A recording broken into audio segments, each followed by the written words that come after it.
I am Allison, 33 years old, and today my family tried to legally erase my existence.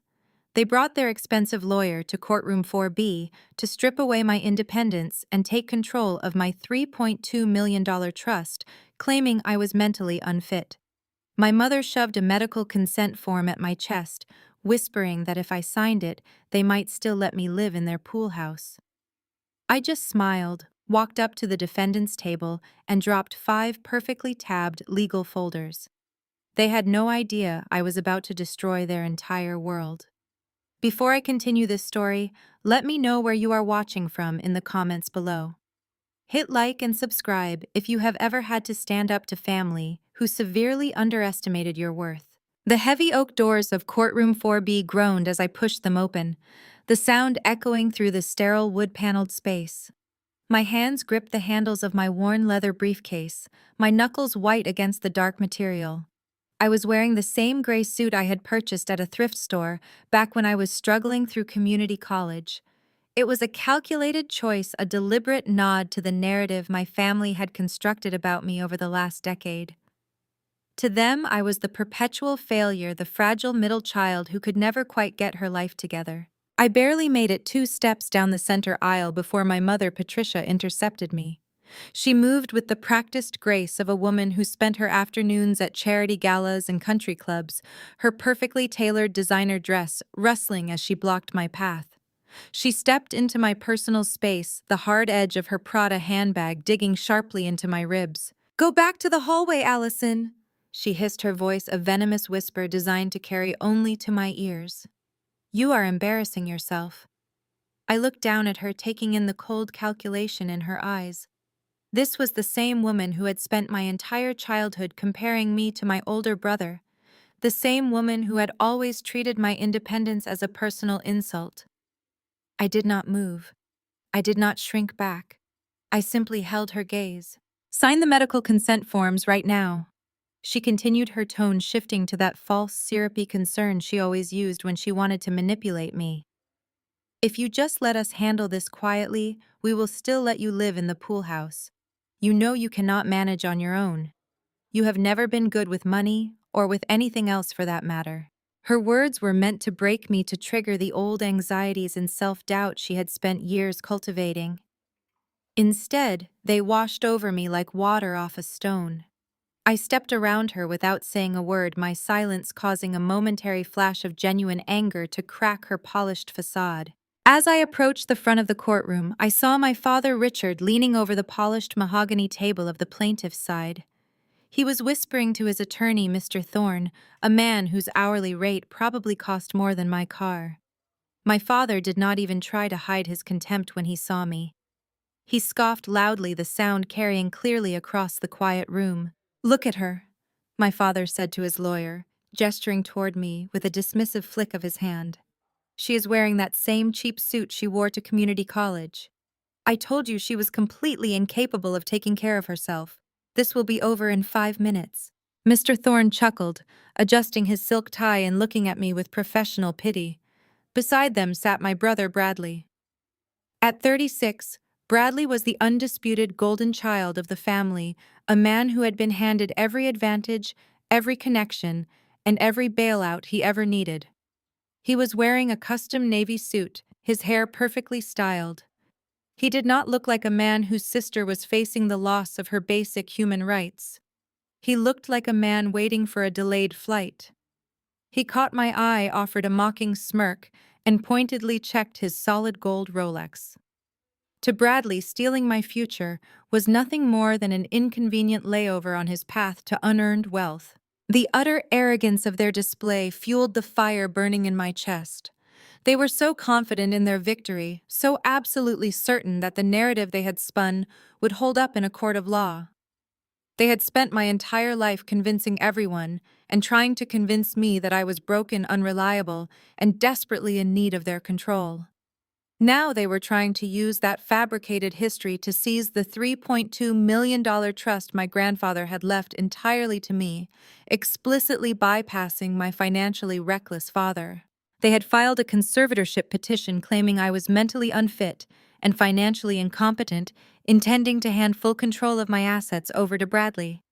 It was a hostile takeover wrapped in the guise of family concern. I walked past their table and took my place on the defendant's side. The silence in the room was heavy thick with the anticipation of an easy slaughter. They expected me to crumble, to cry, to beg for their mercy. They expected the scared, overwhelmed girl they had spent years trying to create. The bailiff announced the arrival of Judge Harrison, and we all stood. The judge, a stern-looking man with decades of experience written into the lines on his face, took his seat and reviewed the docket in front of him. He looked over his reading glasses, his gaze sweeping across the courtroom, before landing on me sitting alone at the defense table. Mr. Thorne immediately stood up, buttoning his suit jacket with an air of absolute authority. "Your Honor," he began, his voice smooth and practiced. "We are here today regarding the conservatorship petition for Allison. As you can see, the defendant is fundamentally incapable of understanding the gravity of these proceedings. She has arrived without legal representation, a clear demonstration of the very incompetence and lack of judgment outlined in our medical filings.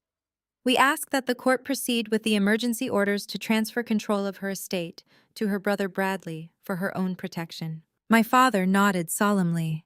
My mother dabbed at dry eyes with a tissue. Bradley checked his watch again. I took a slow, deep breath, feeling the cool air of the courtroom fill my lungs. The moment had finally arrived.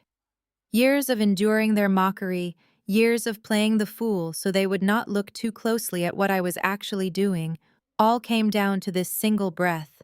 I unlatched my battered leather briefcase. I reached inside and pulled out 5 heavy, thick legal folders. They were perfectly tabbed, meticulously indexed, and filled with evidence that would shortly reduce my family's entire existence to rubble. I lifted the stack of folders and dropped them onto the solid mahogany table in front of me. The deafening thud echoed like a gunshot through the silent courtroom. Mr. Thorne stopped speaking mid-sentence. My father flinched. Bradley lowered his wrist, the smirk freezing on his face. I stepped out from behind the table, standing tall in my cheap, thrifted suit, and looked directly into the eyes of the judge. I waved my right to outside counsel. "Your Honor," I said, my voice ringing out, clear, steady, and utterly devoid of fear. "I will be representing myself today, and I assure the court I understand the gravity of these proceedings perfectly." The silence that followed my declaration was absolute and suffocating. For a fraction of a second, the only sound in courtroom 4B was the low mechanical hum of the overhead air conditioning vents. Then Mr. Thorne erupted. He slammed his hand flat against the polished surface of the plaintiff's table, his carefully constructed veneer of professional detachment cracking as he looked up at the bench. He loudly objected to my statement, his voice booming across the wood-paneled walls. He claimed that a mentally incompetent individual could not legally waive their right to counsel under state law. He pointed a manicured finger directly at my chest, insisting to the court that my very attempt to represent myself without a licensed attorney was undeniable proof of my profound delusion and lack of basic reasoning skills.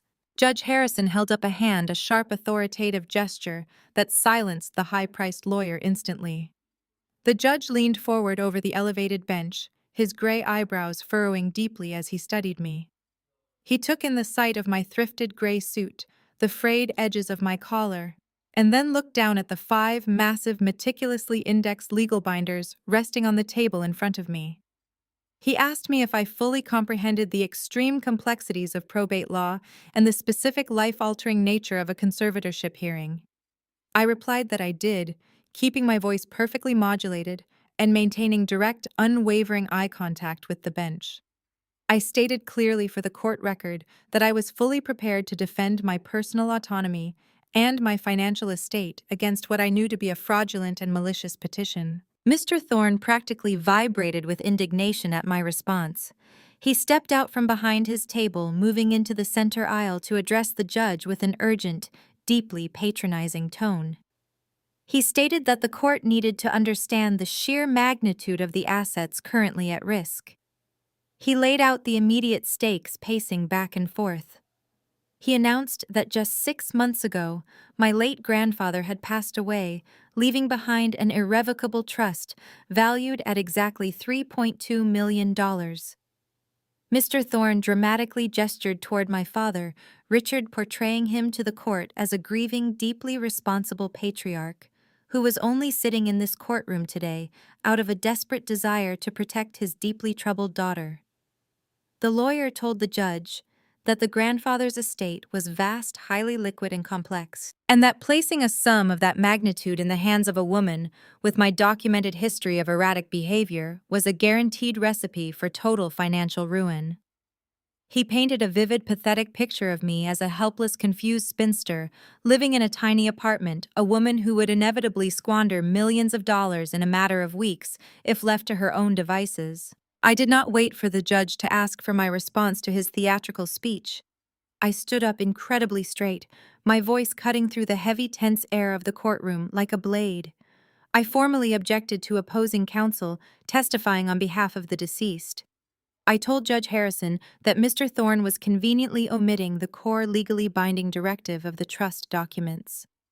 My grandfather did not accidentally leave the entirety of his wealth to me.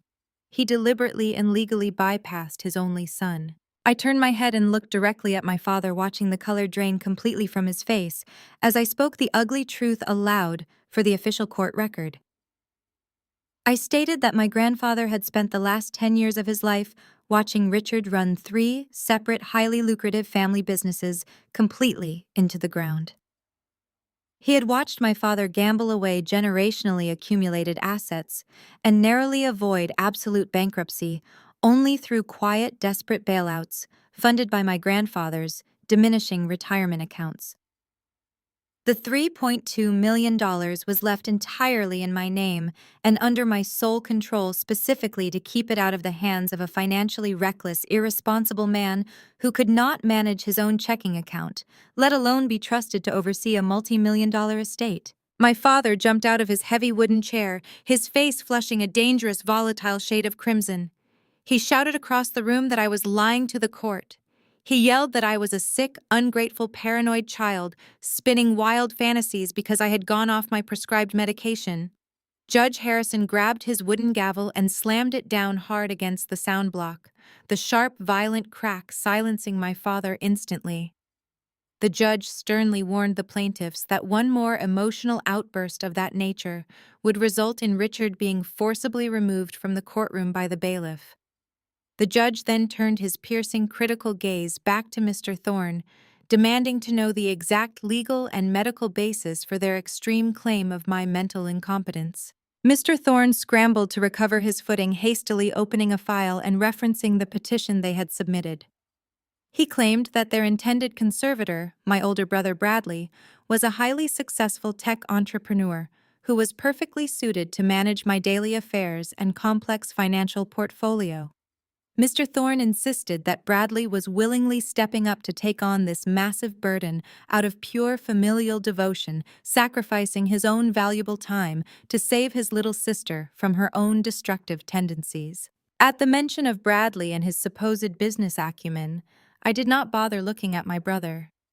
Instead, I shifted my gaze past the wooden dividing partition and directly into the public gallery. Sitting in the second row was Naomi Bradley's wife of 4 years. Naomi was a striking, highly successful African-American commercial architect. She was a brilliant woman who spent her days designing towering city skyscrapers and managing massive, unforgiving development budgets. She was fiercely independent, fiercely intelligent, and completely out of Bradley's league. Today she was wearing a sharp-tailored ivory blazer, but her posture was uncharacteristically rigid, her expression tight with severe discomfort. She had always been kind to me at family gatherings, treating me with a basic human decency that my own blood relatives entirely lacked. But she was currently trapped in the suffocating web of lies my family had spun to justify this lawsuit. As Mr. Thorne continued to loudly praise Bradley's financial stability and moral superiority to the judge, I watched my brother lean back in his chair and drape his arm over the wooden gallery railing.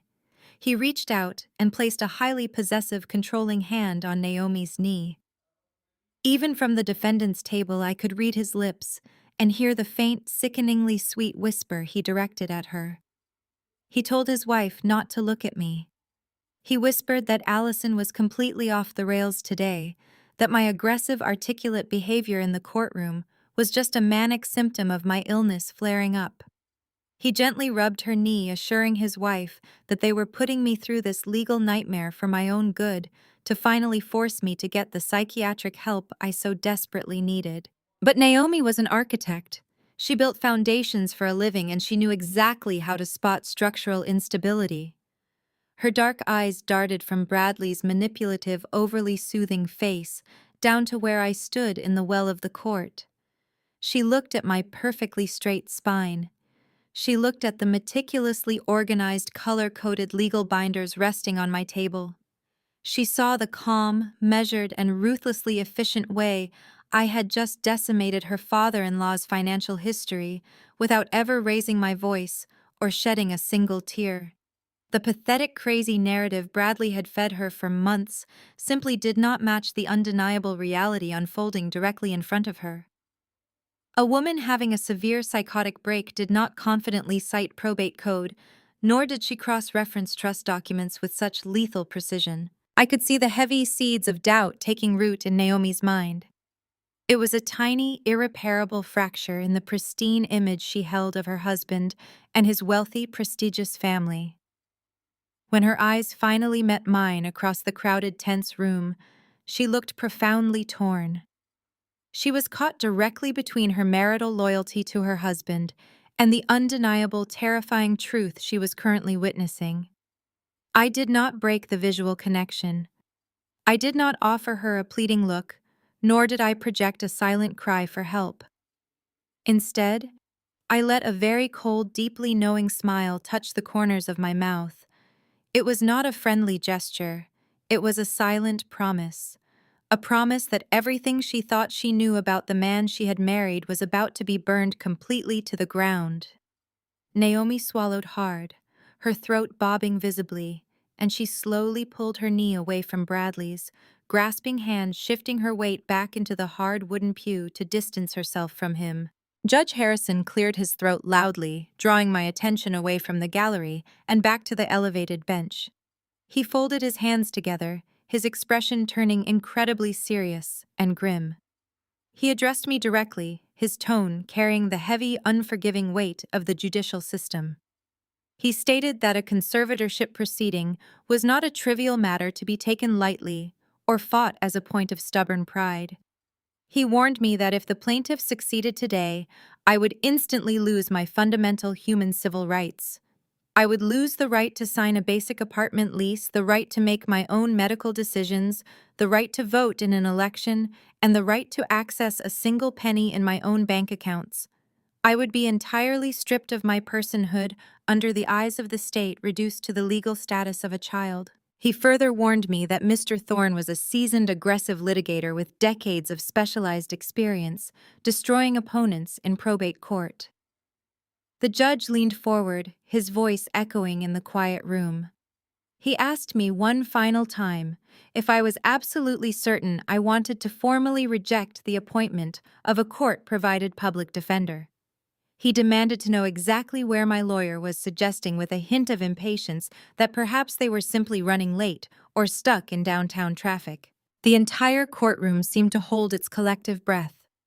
My mother clutched her designer handbag tightly against her chest, her eyes wide with a chaotic mixture of maternal rage and sheer terror that I was ruining their perfect plan. My father glared at me from his seat, silently daring me to back down, fully expecting me to fold and cry under the immense pressure of the judge's stern, intimidating warning.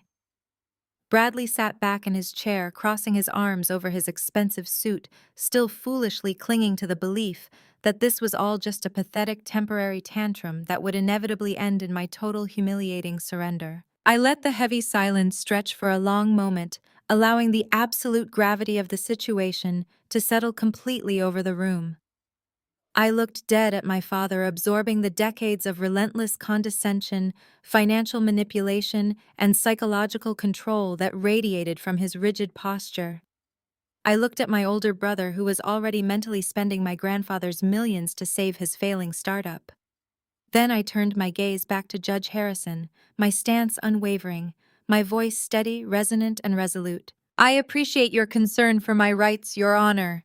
I said my words crisp and echoing clearly against the wood paneling. "But I do not need a public defender, and I am not waiting for anyone to arrive through those doors. I waive my right to outside counsel. I will be representing myself today. And before this hearing is over, I will prove to this court, beyond any reasonable doubt, that the only people in this room who are financially incompetent, dangerously reckless, and legally unfit are the ones currently sitting at the plaintiff's table." Mr. Thorne let out a sharp, condescending laugh, attempting to quickly regain control of the narrative I had just hijacked. He turned his back to me, facing the judge with an expression of highly exaggerated mock sympathy. He stated that my dramatic outburst was precisely the kind of erratic delusional behavior that made this conservatorship absolutely necessary for my own survival. He told the court, pacing the aisle, with theatrical concern, that my grip on reality had been slipping for years, but that it had culminated in a severe, unprovoked psychological episode just 3 weeks prior during a quiet, loving family dinner. He painted a masterful picture of a devoted family simply trying to celebrate my 33rd birthday, only to be met with my irrational paranoia, violent hostility, and total detachment from reality. As Mr. Thorne droned on, weaponizing the memory of that night, the sterile fluorescent lights of the courtroom seemed to blur and fade. The echoing sounds of the legal proceedings dissolved completely, replaced seamlessly by the sharp, delicate clinking of heavy silver against fine bone china. The air inside my parents' sprawling Connecticut mansion was always perfectly climate-controlled and suffocatingly tense. It was a Tuesday evening, exactly 3 weeks before the courtroom ambush. I had been summoned to the estate under the rare, highly suspicious pretense of a family birthday dinner. For over a decade, my birthdays had passed with nothing more than a generic text message from my mother or a passive-aggressive greeting card reminding me that my biological clock was ticking loudly. But this year, I had received a formal, almost desperate invitation to return to the family home. I should have known immediately that an ambush was waiting for me. I sat at the far end of the massive mahogany dining table, the exact same table where I had spent my entire childhood being told to speak only when spoken to, and to never outshine my older brother. My mother had gone all out for this performance, hiring a private chef to prepare an extravagant 5-course meal. The sterling silver candelabras gleamed under the recessed lighting, casting flickering, dancing shadows across the faces of the people who despised my independence the most. My father sat at the head of the table, swirling a glass of incredibly expensive Bordeaux, dominating the conversation with loud boasts about his latest country club golf scores and his supposedly brilliant real estate acquisitions. My mother sat opposite him, meticulously dissecting a piece of pan-seared sea bass while offering a relentless stream of veiled critiques. She scrutinized my hair, my posture, and the fact that I had arrived in a reliable 5-year-old sedan instead of a leased luxury import. She made sure to remind me multiple times that 33 was dangerously old for a woman to be living in a tiny apartment without a husband to provide for her. Bradley sat directly across from me, playing the role of the benevolent, deeply successful older brother.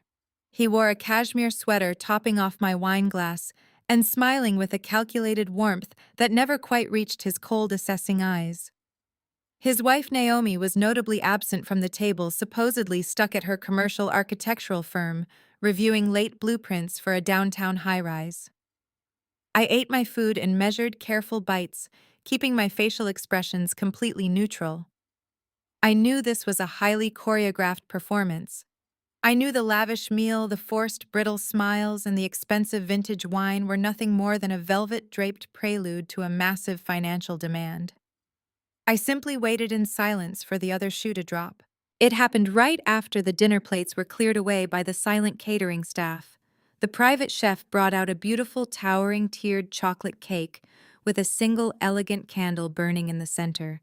But before anyone could sing a single note, before I could even draw a breath to blow out the flame, my father waved his hand dismissively through the air. The chef immediately took the unspoken cue, retreating quickly to the kitchen and leaving the cake pushed carelessly to the far edge of the table, entirely forgotten. The atmosphere in the room shifted instantly. The artificial suffocating warmth evaporated, replaced by a cold transactional chill that made the hairs on my arms stand up. Richard reached into the breast pocket of his tailored suit jacket and pulled out a thick, neatly stapled stack of legal documents. He tossed them onto the polished wood, sliding them down the length of the long table until they came to rest directly in front of my empty dessert plate. He pulled a heavy silver fountain pen from his shirt pocket and laid it precisely on top of the papers. I looked down at the documents. They were bank transfer authorizations and irrevocable power of attorney forms specifically drafted to grant Richard and Bradley unfettered, unquestioned access to the principal balance of my grandfather's trust. My father leaned back in his chair, folding his hands over his stomach with absolute sickening entitlement. He did not ask for my help. He instructed me.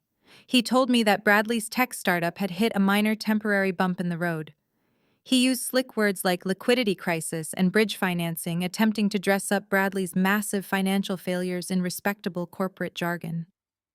He stated in a tone that expected absolute unquestioning compliance that I was going to authorize an immediate, irrevocable withdrawal of $1.5 million from my trust account to bridge his funding gap. He framed it as a basic family duty, a minor temporary favor, to keep my brother's visionary enterprise moving forward. My mother chimed in, right on cue, taking a delicate sip of her wine, adding that it was the absolute least I could do, considering how much financial and emotional burden the family had put up with during my difficult, directionless 20s. She told me I should be grateful to have an opportunity to contribute to Bradley's brilliant future since I clearly had no meaningful future of my own. I did not touch the silver pen. I did not even lean forward in my chair. I sat perfectly still, my eyes scanning the top page of the legal document. Even from a brief distance, I could read the predatory, malicious clauses they had slipped into the fine print. The transfer was not framed as a secured loan. It was an outright, untethered gift. There were no repayment terms, no equity offered in Bradley's failing holding company, and absolutely zero legal protection for my assets.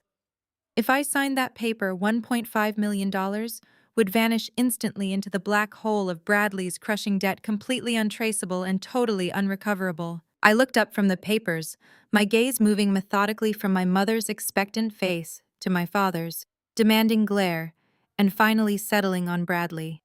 He was staring at me with a tight, expectant smile, waiting for the weak, compliant sister he remembered to blindly surrender her future to save his fragile ego. I picked up the silver pen, holding it lightly between my fingers for a long, agonizing moment.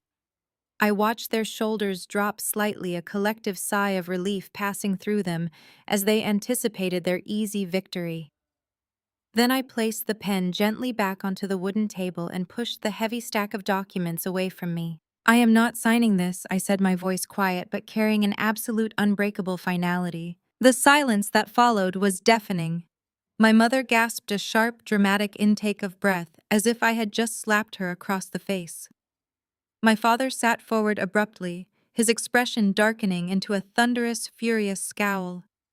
He demanded to know what I meant, his voice rising in volume and echoing off the high ceilings. He told me that I did not understand the business world, that I was entirely incapable of grasping the high-level financial mechanics of what Bradley was trying to achieve. He ordered me to pick up the pen and do exactly as I was told. I looked directly at my father and told him that I understood exactly what this was. I told him I knew Bradley's company had not secured a single new contract in 8 months and that this $1.5 million was not bridge funding. It was a desperate illegal bailout to stop his creditors from seizing his personal assets. I told them my grandfather left that money to me to ensure it was protected from exactly this kind of predatory behavior, and I was not going to let them burn through my inheritance to prop up a massive lie. That was when the carefully maintained illusion of family harmony shattered completely. Bradley sprang out of his chair, the heavy wooden legs scraping violently against the hardwood floor.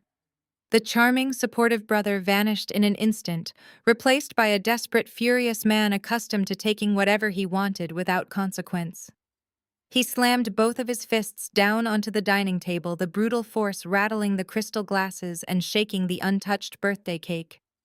His face twisted into a mask of pure, unadulterated rage as he glared down at me.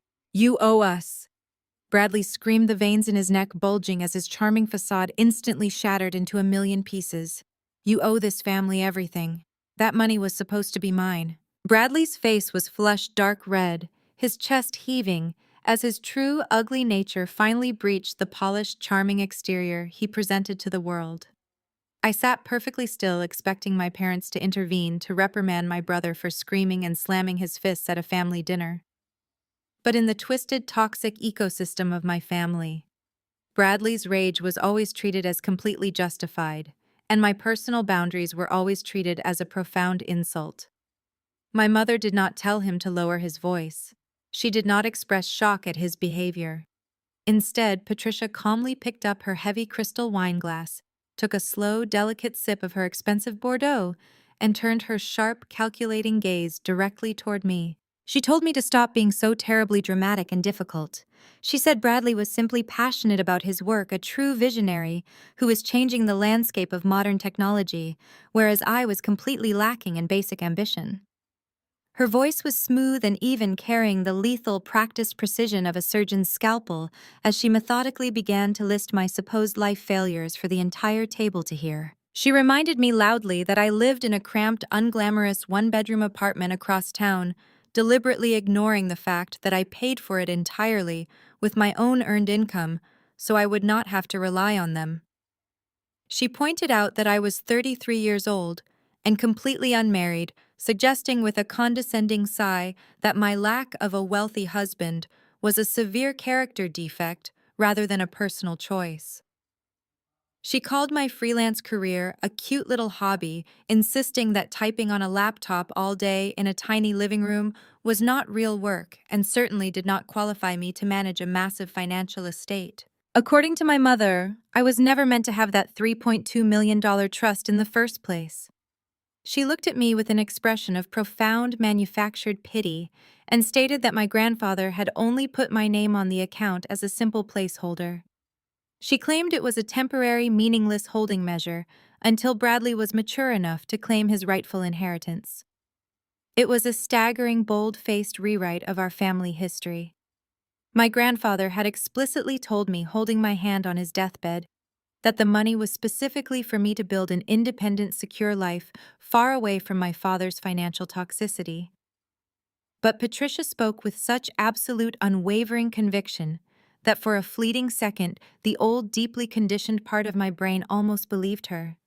That was her greatest, most dangerous gift. She could gaslight you into doubting your own memories, your own worth, and your own undeniable reality. My father immediately backed her up, sliding seamlessly into the psychological attack. Richard leaned over the massive dining table and told me that I legally and morally owed them this signature. He claimed that raising me had been an immense, exhausting burden, citing my difficult, rebellious personality during my entire 20s. He was, of course, referring to the period when I had finally started setting personal boundaries, when I stopped attending their superficial country club events and absolutely refused to let them dictate my educational path. To my parents, my independence was a disease they had graciously, painfully endured. Richard stated them they had spent thousands of dollars putting up with my phases, and that signing over the $1.5 million to my brother was simply my way of finally settling the score. He framed the extortion not as a blatant theft, but as a long overdue repayment for the heavy emotional toll my mere existence had supposedly taken on the family. Bradley chimed back in his voice, dropping from a scream to a highly manipulative, coaxing tone. He told me that if I just picked up the silver pen and signed the transfer authorization, I could go right back to my quiet, small life without any more pressure from them. He promised he would multiply the money tenfold and make the family incredibly proud, something he claimed I was fundamentally incapable of doing on my own. They were closing ranks, forming a united front of psychological warfare, designed to completely wear me down. They wanted to make me feel so utterly worthless, so deeply indebted and small that I would sign away my entire future just to buy their temporary conditional approval. I looked at the three of them, realizing with absolute clarity that they did not see me as a daughter or a sister. They saw me as nothing more than a walking, breathing bank account waiting to be drained. Before I could respond, before I could articulate the absolute disgust churning in my stomach, the heavy mahogany double doors leading into the dining room swung open. The suffocating hostile tension in the room instantly vanished, replaced by an aggressively cheerful atmosphere that practically gave me whiplash. Naomi walked in looking exhausted but impeccably stylish in a dark charcoal pantsuit, carrying a heavy roll of architectural blueprints tucked under one arm. She apologized profusely for being late, explaining that the foundation pour on her new commercial site downtown had run 3 hours behind schedule. The physical transformation in my brother was absolutely terrifying to witness. The red-faced, screaming man who had just demanded my money instantly evaporated into thin air. Bradley leaped up from his dining chair with a bright, adoring, picture-perfect smile. He crossed the room, wrapped his arms tightly around Naomi, and kissed her cheeks seamlessly, playing the role of the incredibly supportive, loving husband. He told her not to worry about being late at all, and that he was just so incredibly proud of how hard she worked. As he walked her to her empty seat at the table, I watched him smoothly and expertly slide the thick stack of bank transfer documents directly under his linen napkin, pushing them completely out of sight before she could notice them. My parents instantly adjusted their own demeanors to match his performance.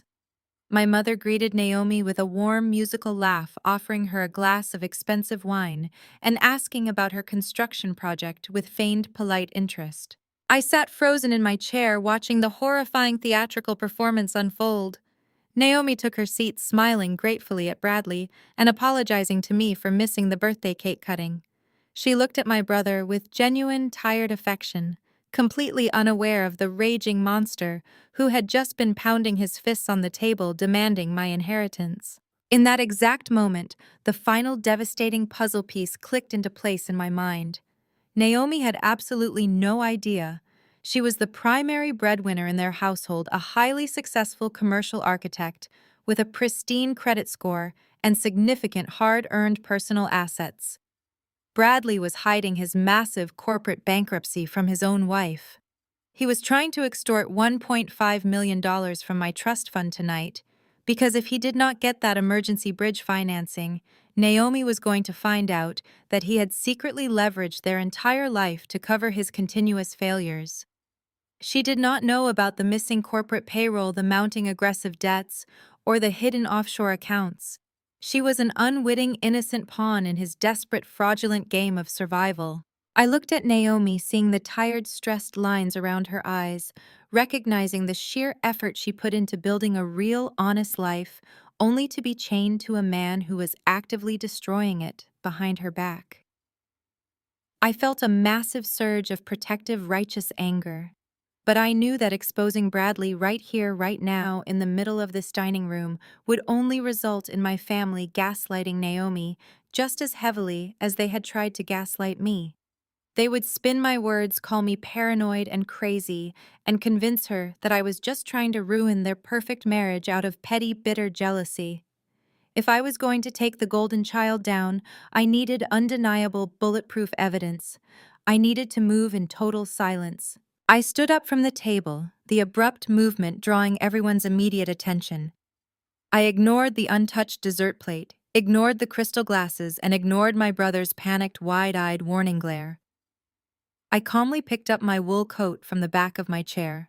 Naomi looked confused, asking gently if I was leaving before we even had coffee or opened presents. I forced a very polite, soft smile for her benefit alone.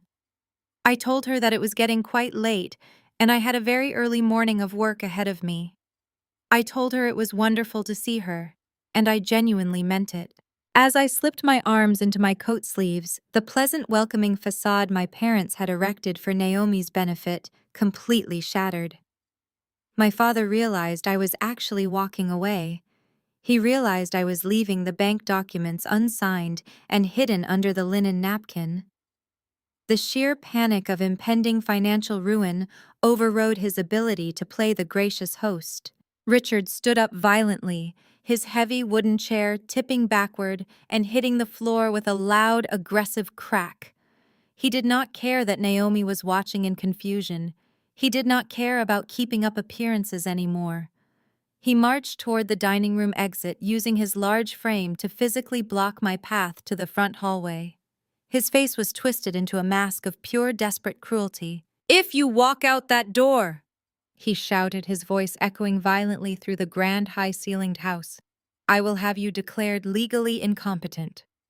I stopped dead in my tracks, staring at the man who was supposed to protect me as he openly threatened to destroy my fundamental autonomy. "I mean it, Allison," Richard snarled, stepping closer until I could smell the stale, sour wine on his breath.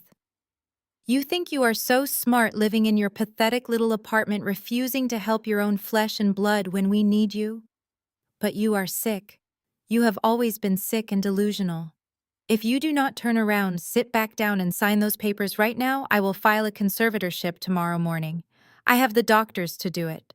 I have the legal connections. I will freeze your accounts. I will take total control of your life, and you will not see a single dime of that money ever again." I looked past his shoulder and saw Naomi sitting at the table. Her hand was covering her mouth in absolute shock, her eyes wide as she stared at the family she had married into, witnessing their true nature for the very first time.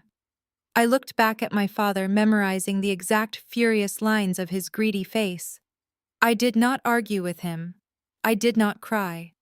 I simply stepped around his bulky frame, walked into the hallway, opened the heavy front door, and walked out into the cold night air, leaving them to their blind panic. They thought they had backed me into a corner. They had no idea they had just handed me the exact weapon I needed to destroy them. The memory of my father's echoing threat faded violently, replaced by the sterile fluorescent reality of courtroom 4B. Mr. Thorne was currently pacing in front of the plaintiff's table, holding two thick, sealed manila envelopes in his manicured hands. He approached the bench with a grave, overly dramatic expression, presenting the documents to Judge Harrison as if he were handing over undeniable proof of a devastating tragedy. "Your Honor," Mr. Thorne began, his voice thick with manufactured sympathy, "we have submitted into evidence two comprehensive independent psychiatric evaluations. These reports were expedited due to the severe, rapidly deteriorating nature of the defendant's mental state. They are signed by Dr. Wallace and Dr. Evans, two of the most highly respected board-certified psychiatric professionals in the state." I recognized those names instantly, and a cold wave of disgust washed over me. Dr. Wallace and Dr. Evans were not independent court-appointed medical professionals. They were my father's weekend golfing partners at the Oak Ridge Country Club. Neither of these men had spoken a single word to me in over a decade. Yet here were their signatures on legally binding court documents, actively participating in a fraudulent scheme to strip me of my civil rights. Mr. Thorne stepped back from the bench, turning slightly so that his voice carried clearly to the public gallery. "These medical professionals have reviewed the defendant's recent behavior and lifestyle choices," he continued, adjusting his silk tie. "Their conclusions are unanimous and deeply concerning. They have officially diagnosed Allison with severe delusions of grandeur, coupled with extreme paranoia regarding her family's intentions. Furthermore, they note a dangerous manifestation of compulsive financial hoarding." The absolute absurdity of the accusation almost made me laugh aloud. Mr. Thorne was actively weaponizing my financial responsibility, twisting it into a psychiatric disorder for the court record. He explained to the judge that despite inheriting a highly liquid, fully funded trust valued at $3.2 million, I continued to live in a modest one-bedroom apartment. He pointed out that I drove a 5-year-old sedan and worked as a mid-level freelance consultant. He framed my completely normal, frugal existence as undeniable proof of severe mental decay. No rational, mentally competent individual sits on a fortune of that magnitude while refusing to elevate their standard of living, Mr. Thorne argued smoothly, gesturing toward me with a look of profound pity. "She hoards this wealth, obsessively terrified that her loving family is conspiring against her. Her refusal to engage with her family's established lifestyle, and her violent, irrational refusal to allow her highly successful brother to assist her in managing these complex assets, is a textbook symptom of her break from reality. We are asking the court to intervene today before she becomes a complete danger to herself. Judge Harrison reviewed the sealed documents, his gray eyebrows furrowing deeply as he scanned the fraudulent medical jargon. The courtroom was dead silent, the heavy weight of the clinical diagnoses hanging oppressively in the air. The judge looked over his glasses at me, his expression stern and unreadable. He asked if I had any immediate response to these medical filings before he officially accepted them into the court record as grounds for the emergency conservatorship. I stood up from the defendant's table. I did not rush. I smoothed the front of my thrifted gray suit, keeping my posture impeccably straight and my breathing completely even. I will address the fraudulent nature of those specific medical evaluations shortly. Your Honor. I stated, my voice carrying a calm clinical authority that sharply contrasted with Mr. Thorne's theatrical delivery. But before we proceed any further with the plaintiff's narrative, I invoke my right to cross-examine the proposed conservator. I call Bradley to the stand. A sudden, sharp ripple of unease passed through the plaintiff's table. My mother stiffened her hand, flying to the pearls at her neck. My father shifted his heavy weight in his chair, glaring at me with dark, warning eyes. Mr. Thorne immediately attempted to object, claiming that subjecting the family to a hostile cross-examination by an unrepresented, mentally unstable individual was unnecessary and emotionally distressing. Judge Harrison raised his hand, cutting the lawyer off instantly. The judge stated that as I was representing myself, I was legally entitled to question the man attempting to seize control of my estate. He gestured toward the witness box with his wooden gavel. Bradley stood up. He buttoned his custom navy suit jacket, adjusted his perfectly styled hair, and walked toward the front of the courtroom with practiced, effortless confidence. He took his oath with a solemn nod, sat down in the wooden witness chair, and immediately shifted his body language. The arrogant, screaming man who had pounded his fists on the dining room table vanished completely. In his place sat a deeply heartbroken, reluctant brother who was carrying the immense, painful burden of a family tragedy. He leaned forward slightly, resting his hands together on the railing, and looked directly up at Judge Harrison. He completely ignored my presence in the room. It breaks my heart to be sitting here today. Your Honor, Bradley began, his voice soft, dropping perfectly into a register of profound sorrow. Allison is my little sister. I have spent my entire life looking out for her, trying to guide her. But over the last few years, we have just watched her slip further and further away into this dark, paranoid isolation. He paused, letting out a heavy, perfectly timed sigh. He looked out into the gallery, making brief, tragic eye contact with his wife Naomi, ensuring she was witnessing his flawless performance as the selfless patriarch. Then he turned his sorrowful gaze back to the bench. The breaking point was her birthday dinner 3 weeks ago. Bradley continued, shaking his head, as if the memory was simply too painful to bear. We just wanted to celebrate her. We wanted to bring her back into the family fold. I gently offered to help her review her investment portfolio, just to make sure she was secure. Your Honor, she completely snapped. She became violent and totally hysterical. She started screaming that we were trying to rob her, making these wild, paranoid accusations that made absolutely no sense. He placed a hand flat over his chest, right over his heart, projecting absolute sincerity to the court. I do not want her money, Your Honor. I have my own company. I have my own success. Taking on a conservatorship is a massive legal and personal burden, but I am doing this because I have to. My parents are getting older and they cannot handle the stress of her delusions anymore. We just want her safe. We are desperate to get her the psychiatric help she so clearly needs before she destroys herself entirely. My mother dabbed at her dry eyes with a tissue. My father nodded solemnly, playing the role of the exhausted, grieving parent. Mr. Thorne looked exceptionally pleased, standing by his table with a look of quiet triumph. They had built a seamless, suffocating cage of lies, entirely confident that they had successfully painted me as a raving, incompetent lunatic in front of a judge who held my entire future in his hands. The courtroom fell totally silent. Judge Harrison turned his piercing gaze to me, offering me the floor for my cross-examination. They expected me to be rattled. They expected me to step up to the podium and desperately defend my sanity. They wanted me to yell that my brother was a liar, to get emotional, to raise my voice, and to fall directly into the exact trap of instability they had so perfectly laid out for me. I did not raise my voice. I did not defend my mental state.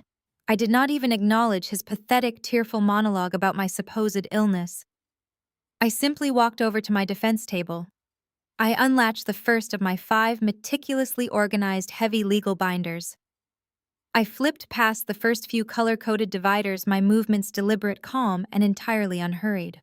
I reached into a specific plastic sleeve and pulled a single neatly printed sheet of paper from the stack. I turned away from the table and walked slowly toward the center podium, stopping just a few feet away from the witness box. I looked up, locking eyes directly with my brother. The sorrowful, victimized expression on his face faltered for a fraction of a second, replaced by a sudden, sharp glint of nervous uncertainty as he looked at the document in my hand.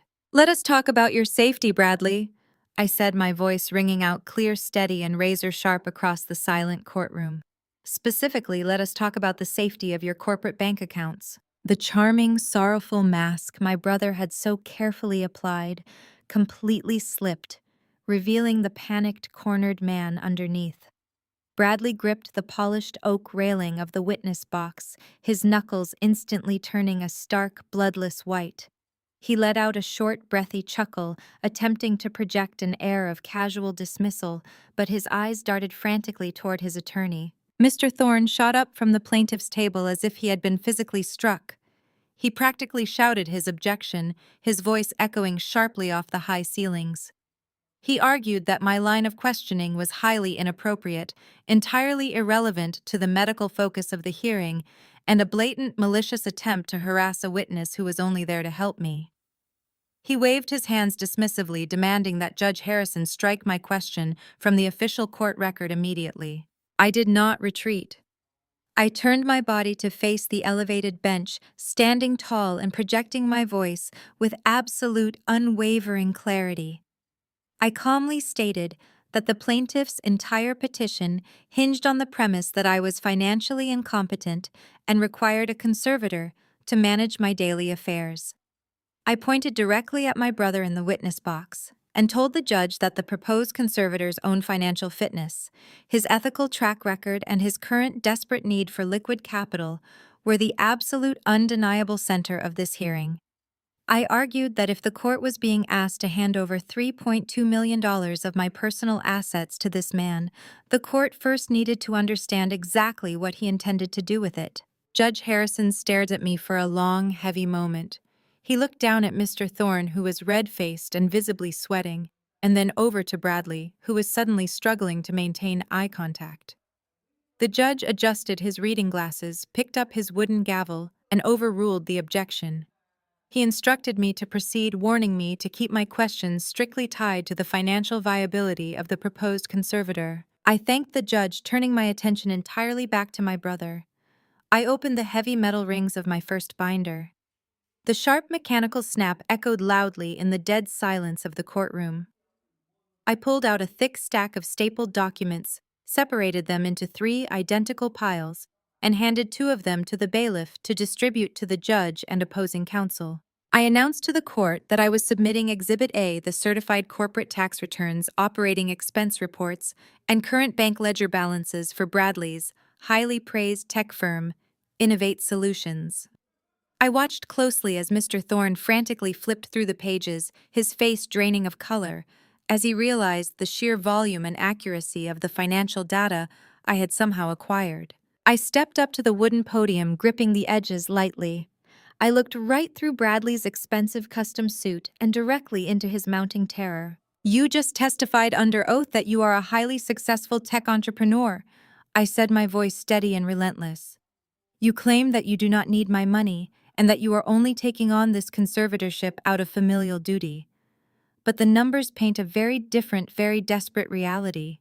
Isn't it true, Bradley, that your visionary tech company has not made a single payroll distribution in 4 consecutive months? Bradley swallowed hard, his throat bobbing visibly above his silk tie.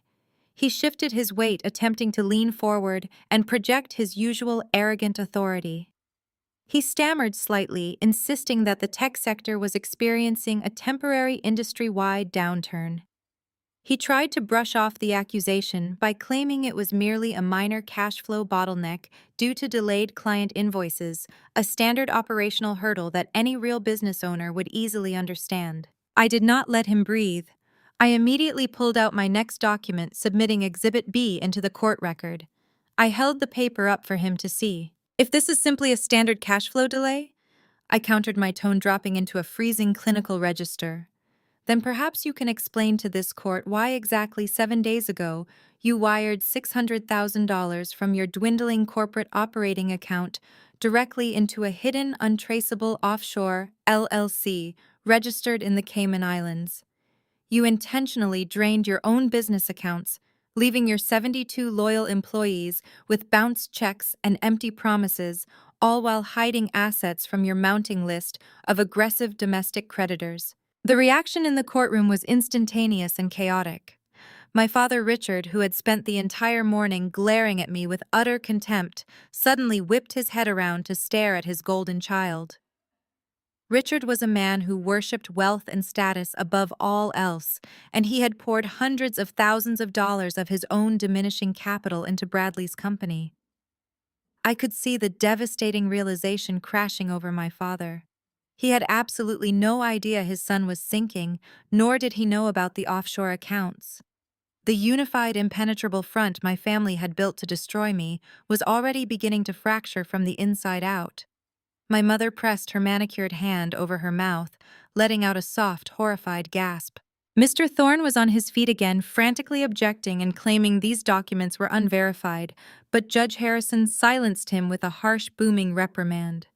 The judge was actively reading through the highlighted ledgers I had provided, his expression turning darker and more severe by the second. Bradley was unraveling right in front of my eyes. He wiped a bead of sweat from his forehead, his charismatic charm totally dissolving into defensive panic. He desperately tried to claim that the offshore transfer was a legitimate strategic vendor payment for international software development, but his voice cracked, betraying his absolute terror. I did not give him a chance to spin another lie. I stepped away from the podium and walked back to my table, unlatching my second legal binder. I told the court that we had spent enough time discussing his catastrophic corporate failures and that it was time to focus on his personal assets. I pulled a new stack of heavily stamped documents from a red folder and handed them to the bailiff. "I am submitting Exhibit C, Your Honor," I announced, my voice cutting through the heavy, suffocating tension. "These are certified publicly filed foreclosure notices." I turned back to Bradley, watching as his chest began to heave with panicked, shallow breaths. I read the addresses aloud one by one. They were the addresses of the 3 luxury investment properties my father had proudly helped Bradley purchase over the last 5 years. Properties that Bradley had constantly bragged about at family dinners, using them as undeniable proof of his superior financial intellect. I stated for the court record that every single one of those properties was currently in severe, irreversible default. The banks were actively moving to seize them. My father gripped the edge of the plaintiff's table, his knuckles white, his mouth hanging open in sheer disbelief. He had mortgaged his own remaining assets to back those loans, believing his son was a real estate prodigy. But I was not finished. The foreclosure notices were just the opening act. I reached into my final folder and pulled out a single stark white sheet of paper. This was the document that was going to burn his entire world to the ground. I took a slow, deliberate breath, shifting my gaze away from the witness box and looking directly across the courtroom partition into the public gallery. I locked eyes with Naomi. She was sitting incredibly still, her dark eyes wide, her posture rigid with an escalating, sickening dread. She had spent the last 20 minutes watching me systematically dismantle her husband's pristine public image. I could see the terrifying questions forming in her mind, the sudden horrifying realization that the man sitting in the witness box was a complete stranger to her. I turned my absolute, undivided attention back to my brother. I held the final piece of paper up in the air. Let us talk about your primary residence, Bradley. I said, my voice dropping to a low, unforgiving pitch that commanded the attention of every single person in the room. Let us talk about the beautiful, sprawling, historic estate that your wife Naomi spent 3 years meticulously restoring with her own hard-earned architectural firm salary. Bradley's face drained of all remaining color. He shook his head slightly, a silent, desperate, pathetic plea for me to stop. He knew exactly what I was holding. He knew I had found the ultimate betrayal. On the 14th of last month, I stated, enunciating every single syllable with lethal precision, you walked into a private lending office downtown. You brought forged documents, and you illegally forged your own wife's signature. You used that fraudulent signature to quietly take out a highly predatory, high-interest second mortgage on your shared home to the tune of $1.2 million. Is that correct? A sharp, devastating sound echoed from the gallery. It was the heavy roll of architectural blueprints slipping from Naomi's lap and hitting the solid wooden floor. The loud thud rang through the silent courtroom like a physical blow. I looked over at her.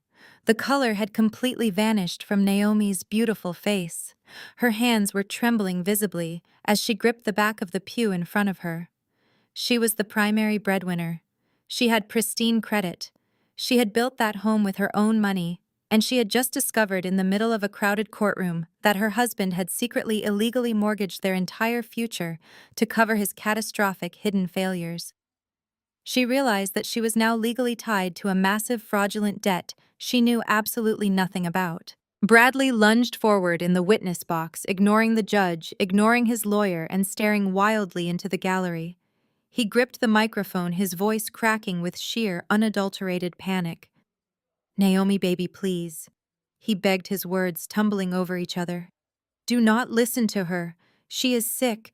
I can explain everything, I promise. It was just a temporary hold. I was going to fix it before you ever found out." Naomi did not say a word. She simply stared at him, her eyes filling with a mixture of absolute devastation and a cold, rising fury. She slowly shook her head, the pristine image of her marriage entirely shattered. I stepped closer to the witness box, forcing Bradley's attention back to me. I was not going to let him escape the reality of what he had done. "You did not file this conservatorship petition out of love, Bradley," I said, my voice rising in power, dominating the space. "You filed this malicious lawsuit because your secret lenders were coming to seize your home and you knew your wife was going to find out you had destroyed her life. You needed my $1.5 million to quietly pay off your fraudulent mortgage before your entire house of cards collapsed. You sat in that dining room 3 weeks ago, pretending to be a visionary when you were actually drowning in debt.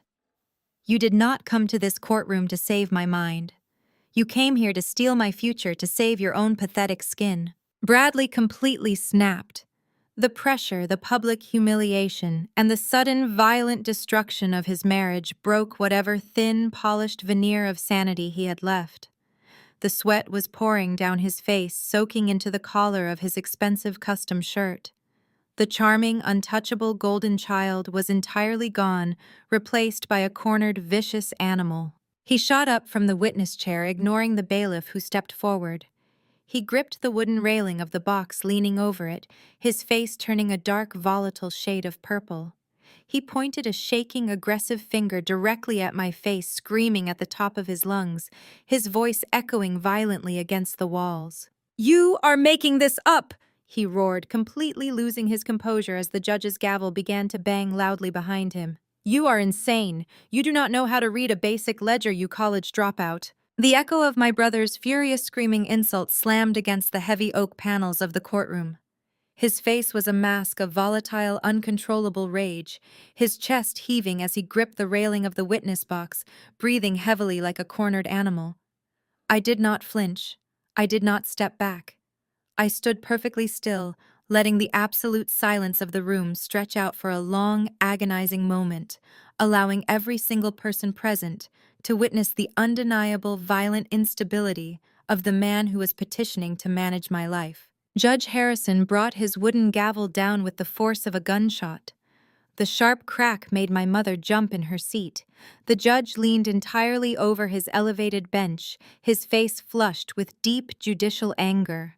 He warned Bradley that one more outburst of that nature would result in him being held in immediate contempt of court and escorted out by the bailiffs. Bradley swallowed hard, the last remaining shreds of his fabricated, charming persona melting away into pure, unadulterated terror. He slumped back into the witness chair, looking physically diminished, his eyes darting frantically toward the gallery, but Naomi refused to even look at him. I turned my attention calmly back to the bench. I did not need to raise my voice to command the room. I reached into my final legal binder and pulled out a thick, cream-colored document bearing a highly distinct official watermark. I walked the pages over to the bailiff, who handed them up to Judge Harrison. "Your Honor," I stated, my voice ringing out with freezing clinical precision, "I submit this certified document directly from the Department of the Treasury. This is the proposed conservator's official notice of audit and impending federal indictment for $2.1 million in unpaid corporate and personal taxes." The color drained entirely from Mr. Thorne's face. He actually stumbled backward, his hip hitting the edge of the plaintiff's table. He had clearly known nothing about this. Bradley had lied to his own attorney, dragging him blind into a massive federal fraud cover-up. I turned to face my brother, delivering the final, devastating blow. "You have been running a shell game for 3 years, Bradley. You funneled investor capital to maintain your lavish lifestyle while completely ignoring your tax liabilities. The IRS issued this final notice exactly 4 days before you filed the emergency psychiatric petition against me. The timeline is undeniable." I looked back up at Judge Harrison, who was reading the federal document with an expression of absolute, unconcealed disgust. "He does not need a conservatorship for my health." "Your Honor," I said, driving the reality of the extortion into the court record, "he needs a slush fund to stay out of federal prison. He intended to drain my grandfather's trust to pay off the United States government and quietly bury his felonies." In the gallery, a sudden movement drew everyone's attention. Naomi stood up. She did not make a scene. She did not scream or cry or demand answers. The absolute chilling finality in her posture was worse than any verbal outburst could ever be. She looked at the man she had married, a man who had secretly leveraged her home and lied to her face every single day with a gaze entirely devoid of love or recognition. She turned her back on him, her heels clicking sharply against the polished floor as she walked straight out of the double doors. Bradley watched his wife walk out of his life in real time. He opened his mouth to speak, but no sound came out. He was completely broken, exposed before the law as a desperate, fraudulent thief. Judge Harrison glared down at the witness box, his voice laced with pure contempt, and ordered Bradley to step down immediately, stating that the court had heard more than enough regarding his fitness to serve as a fiduciary. The plaintiff's table was in absolute chaos.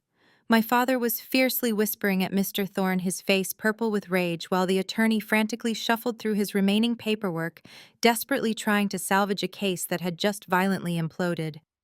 But in the toxic ecosystem of my family, defeat was never an accepted outcome. When the golden child fell, the matriarch immediately swooped in to seize control of the narrative. Seeing her son's testimony totally destroyed and the $3.2 million slipping through their fingers, Patricia abruptly stood up. She smoothed the skirt of her immaculate Chanel suit, completely ignoring her attorney's panicked gestures for her to sit down. She approached the bench, her chin held high, projecting the absolute, unwavering conviction of a martyr. She requested to be sworn in as the substitute proposed conservator, demanding the right to testify on behalf of her severely ill daughter. Judge Harrison, though clearly losing patience with the entire family, granted the request. My mother took the oath and sat gracefully in the witness box. It was a masterclass in psychological warfare. She did not display the volatile anger of her son or the aggressive bullying of my father. Instead, she slipped seamlessly into the role she had perfected over decades, the endlessly suffering, deeply loving mother who was being victimized by her own cruel, delusional child. "Your Honor." Patricia began, her voice quivering with exactly the right amount of manufactured heartbreak. "I apologize for my son's earlier behavior. He is simply exhausted. We are all so completely exhausted. We have spent years watching Allison deteriorate, and the stress is tearing this family apart. She produced a monogrammed linen handkerchief, delicately dabbing at the corner of her perfectly dry eye.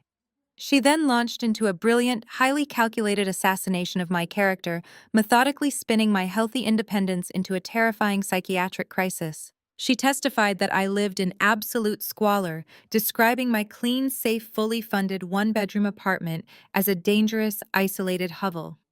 She claimed that I violently refused to get a real job, completely erasing my successful freelance consulting career, and painting me as an erratic, unemployable burden. Her words flowed like poison, smooth and lethal. "She is so deeply paranoid, Your Honor," Patricia continued, her voice breaking on cue. "She has aggressively locked her loving family out of her life. She blocks our phone calls. She refuses to attend our holiday dinners. She believes we are constantly plotting against her. It is a terrifying sickness. We try to reach out, we try to offer her a beautiful, comfortable life in our home. But she pushes us away with such irrational hostility. She is hoarding this money because her illness makes her believe she has to hide from the very people who love her most." I sat at my defense table listening to her weave her toxic tapestry of lies. It was awe-inspiring in a horrific sort of way to witness her ability to gaslight a room full of strangers. She took my healthy boundaries, the very boundaries I had established to protect myself from their endless financial extortion, and repackaged them as symptoms of severe mental illness. She was weaponizing my survival tactics to strip me of my freedom. Patricia leaned forward, clutching her handkerchief against her chest. She looked directly at Judge Harrison, her face a perfect picture of maternal agony. She knew she had to distance herself from the radioactive crater of Bradley's financial ruin. She had to convince the court that her motives were entirely pure. "I know what this looks like after my son's testimony," she pleaded, her voice a soft, desperate whisper that carried perfectly across the silent courtroom. "But I am her mother. I carried her. I raised her. I watched her mind slowly break, and it is the most painful thing a parent can ever endure." She wiped another non-existent tear, her gaze locking onto the judge with absolute terrifying sincerity. "I swear on my life, Your Honor. I do not care about the money. I do not want a single dime of that trust. I just want my daughter's mind to be healthy. I just want my little girl back before she hurts herself." The courtroom was dead silent. The performance was flawless. She had hit every single emotional beat, casting herself as the ultimate savior of a deeply broken child. Mr. Thorne finally relaxed his shoulders, letting out a long breath, believing they had managed to pull the case back from the brink of disaster. I did not cross-examine her right away. I stood up from my table very slowly. The heavy, oppressive silence of the room hung in the air as I picked up my phone. I walked to the center podium, not bringing a single binder or legal document with me. I just held the small black device in my hand. I looked at my mother, seeing the smug, victorious gleam hidden just beneath her sorrowful mask. She thought she had won. She thought her lifelong ability to manipulate reality had saved her once again. I looked at Judge Harrison, who was watching me with intense, cautious scrutiny. "You just swore on your life that you do not care about the money," I said, my voice cutting through the thick emotional fog she had pumped into the room. "You swore to this court that you only want me healthy." I tapped my phone screen, pulling up an audio file I had saved and backed up in 3 separate secure locations. "Then let us listen to what you want when you think no one is recording." I reached into the deep pocket of my thrifted gray suit jacket and pulled out a small, heavy black cylinder. It was a high-quality portable Bluetooth speaker. I placed it gently on the edge of the wooden defense table, the dull clink of the metal base cutting sharply through the absolute suffocating silence of courtroom 4B. I pressed the power button. A soft, cheerful chime echoed across the room, signaling that the device had successfully paired with my phone. Patricia sat completely frozen in the witness box. Her immaculate posture, previously arranged to project the image of a heartbroken, suffering mother, suddenly looked rigid and brittle, like a pane of glass on the verge of shattering. Her tear-filled eyes tracked my every movement with a rising, poorly concealed terror. I looked up at Judge Harrison, ensuring I had his full undivided attention. Your Honor, I submit Exhibit C into the official court record, I stated, my voice projecting with calm, unwavering authority. This is a digital audio file captured exactly 2 weeks ago on the evening of October 12th outside the front door of my primary residence. Mr. Thorne immediately stood up, his chair scraping loudly against the floor, opening his mouth to issue an objection. But Judge Harrison raised a stern, commanding hand, silencing the attorney instantly. The judge was leaning entirely forward over his elevated bench, his expression dark and deeply furious. The revelation of Bradley's federal tax evasion had already destroyed the plaintiff's credibility, and the judge was now acutely aware that he was actively being used as a pawn in a malicious, coordinated family conspiracy. He gestured for me to proceed. My parents showed up unannounced at my modest apartment building across town. I continued pacing slowly toward the center podium. They assumed I was not home yet. They stood in the narrow, poorly lit hallway outside my front door, waiting to ambush me so they could forcefully coerce my signature on the trust transfer documents. What my loving parents did not know was that after my brother's violent screaming outburst at the family dinner, I took immediate precautions regarding my personal safety. I discreetly installed a motion-activated high-definition security camera disguised as a simple doorbell. It records both video and crystal-clear audio. My father Richard slumped back in his chair at the plaintiff's table. The aggressive, bullying demeanor he had carried all morning instantly vanished, replaced by the pale, sunken realization of a man watching his entire life unravel in real time. I looked directly into my mother's wide, panicked eyes. I pressed play on my phone screen. The audio began with the ambient, echoing noise of my apartment hallway. There was the unmistakable heavy sound of my father pacing back and forth, his dress shoes scuffing against the cheap linoleum floor. Then my father's voice filled the courtroom. It was sharp, impatient, and laced with absolute disgust. "This place smells like cheap bleach and failure," Richard complained through the speaker, his voice echoing off the high courtroom walls. "I cannot believe we have to stand in this pathetic dump just to get what is legally ours. How much longer is she going to be?" Then my mother's voice answered. It was not the weeping, trembling, fragile tone of the devastated matriarch she had just flawlessly performed for the judge. It was the cold, calculating, metallic tone she used behind closed doors. It carried the lethal, practiced precision of a predator closing in on its prey. "Relax!" Richard Patricia's recorded voice chimed through the Bluetooth speaker, sounding bored and utterly ruthless. "Let her play her little independence game for a few more days. It does not matter what she does or what she refuses to sign. We have the connections to bypass her completely." "Are you sure Wallace will actually do it?" Richard asked, referring directly to the board-certified psychiatrist who had signed my fraudulent evaluation. He sounded nervous, hesitant. "That is a massive legal risk, Patricia. If the medical board finds out he signed off on a fake evaluation without ever examining her, he will lose his license." Patricia's cold, mocking laughter filled the silent courtroom. The sound was so jarringly cruel, so entirely devoid of maternal affection, that I actually saw the court bailiff physically flinch. "He owes us for backing that country club expansion loan," Patricius recorded, voice stated with absolute terrifying arrogance. "He will sign whatever we put in front of him. Just bribe Dr. Wallace to sign the psych hold. Once we freeze her accounts, we will funnel the $3 million through Bradley's LLC and leave her with a monthly allowance of $1,000. She is too stupid to fight back." I pressed the screen on my phone, pausing the playback. The silence that followed the recording was absolute, deafening, and suffocating. It was as if every single ounce of oxygen had been instantly vacuumed out of the room. The sheer, undeniable malice in her recorded words hung oppressively over the court. The mask had not just slipped, it had been violently ripped away, exposing the dark, rotting core of my family for the entire justice system to see. I turned my gaze away from my phone and looked up at the bench. Judge Harrison looked like he had been physically struck. His face was a mottled, dangerous shade of crimson. The deep lines around his mouth were drawn tight with an anger so profound it practically radiated from the bench. He was a seasoned judge who had likely presided over hundreds of bitter family disputes, but the blatant orchestrated attempt to weaponize his courtroom for a multi-million-dollar theft was a profound insult to his judicial authority. He stared at Patricia in the witness box with an expression of unfiltered, absolute revulsion. Patricia was gripping the wooden rail of the witness stand so tightly that her knuckles were entirely white.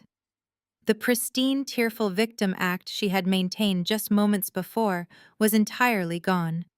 Her chest was heaving with shallow, panicked breaths. She looked frantically around the room, searching for an escape route, searching for an ally, but finding nothing but shocked, disgusted faces. She opened her mouth desperately, trying to salvage her shattered reality. "Your Honor!" She stammered, her voice shrill and trembling, completely stripped of its usual smooth authority. That is heavily edited. It is a fabrication. She is using computers to fake my voice. She is sick, Your Honor. She is trying to frame us because she hates us." She pointed a violently shaking finger at me, but the gesture lacked any real power. It was the pathetic, flailing defense of a cornered narcissist who realized her lifelong ability to manipulate the truth had finally hit a solid brick wall. "No one is editing anything, Patricia," I stated, my voice echoing with icy, relentless authority. "The metadata on that audio file is fully preserved, time-stamped, and cryptographically verified.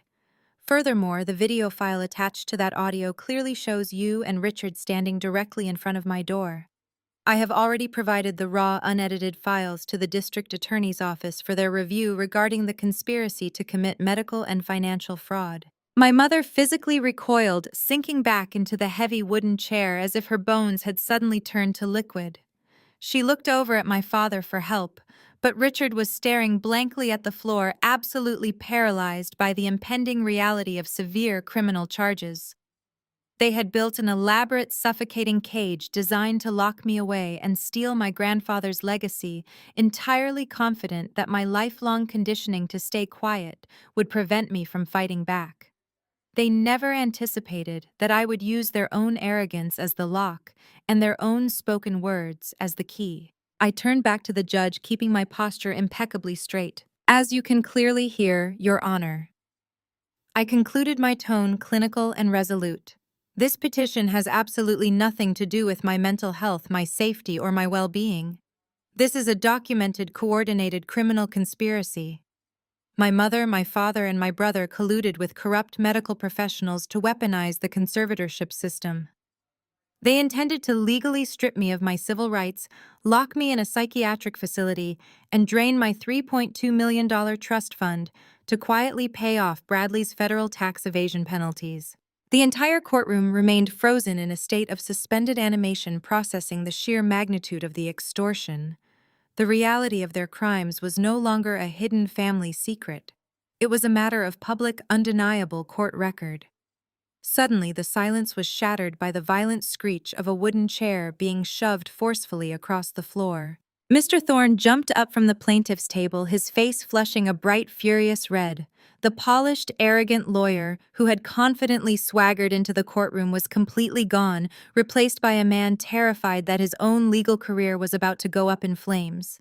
He pointed wildly at the Bluetooth speaker, his voice cracking as he practically screamed at the bench. "That recording is a violation of state privacy laws. It is inadmissible and illegal." I did not flinch as Mr. Thorne's voice cracked, his desperate shout echoing off the mahogany walls of the courtroom. He was frantically waving his hands, attempting to block the devastating reality of the audio recording from entering the official court record. His face was a mottled, unhealthy shade of crimson, and a thick bead of sweat rolled down his temple. He knew that if this recording was admitted, his clients were not just losing a civil conservatorship hearing. They were actively facing federal conspiracy and fraud charges. "Your Honor," Mr. Thorne stammered, gripping the edges of his table, "this is a blatant violation of the State Wiretapping Act. My clients had a reasonable expectation of privacy in what they believed was a secluded location. The defendant cannot illegally record private conversations and submit them as evidence. I move for an immediate strike and sanctions against the defendant." I turned my body entirely toward the bench, completely ignoring the panicked attorney behind me. I did not look down at my notes. I did not need to. I had memorized this exact legal countermeasure 6 months ago when I first realized my family was plotting to destroy me. That is completely incorrect, Your Honor. I stated, my voice projecting with a calm, lethal authority that forced the entire courtroom to hang on my every word. I direct opposing counsel to State Penal Code Section 18.20, which explicitly establishes this jurisdiction as a one-party consent state. As the owner of the security device and a lawful resident of the property, I implicitly provided that consent the moment the recording was initiated. Mr. Thorne opened his mouth to interrupt, but I raised my hand, cutting him off with practiced precision. I was not finished dismantling him. Furthermore, I continued maintaining direct, unwavering eye contact with Judge Harrison. The plaintiff's claim to a reasonable expectation of privacy is legally baseless. The recording took place in the common shared hallway of a multi-unit apartment building. Under established appellate precedent, specifically State versus Henderson and the appellate ruling in Commonwealth versus Miller, a common thoroughfare accessible to other tenants, maintenance staff, and delivery personnel does not constitute a constitutionally protected space. Anyone walking down that hall could have heard them conspiring to commit medical fraud. There is absolutely no expectation of privacy in a public corridor. The evidence is entirely admissible. Mr. Thorne stared at me, his mouth hanging slightly open. He looked as if he were watching a golden retriever suddenly begin reciting Shakespeare. He blinked rapidly, searching his mind for a legal rebuttal, but his mental arsenal was completely empty. He had walked into this courtroom expecting to easily steamroll an unrepresented, unstable, and financially incompetent woman. He had absolutely no idea he had just walked into a meticulously prepared legal slaughterhouse. Judge Harrison looked down at Mr. Thorne, his expression radiating absolute judicial disdain. He did not ask the attorney if he had a counter-argument. The judge simply picked up his wooden gavel and slammed it down with a sharp, decisive crack. Objection overruled. Judge Harrison announced, his deep voice carrying a terrifying finality. The audio recording is admitted into evidence in its entirety.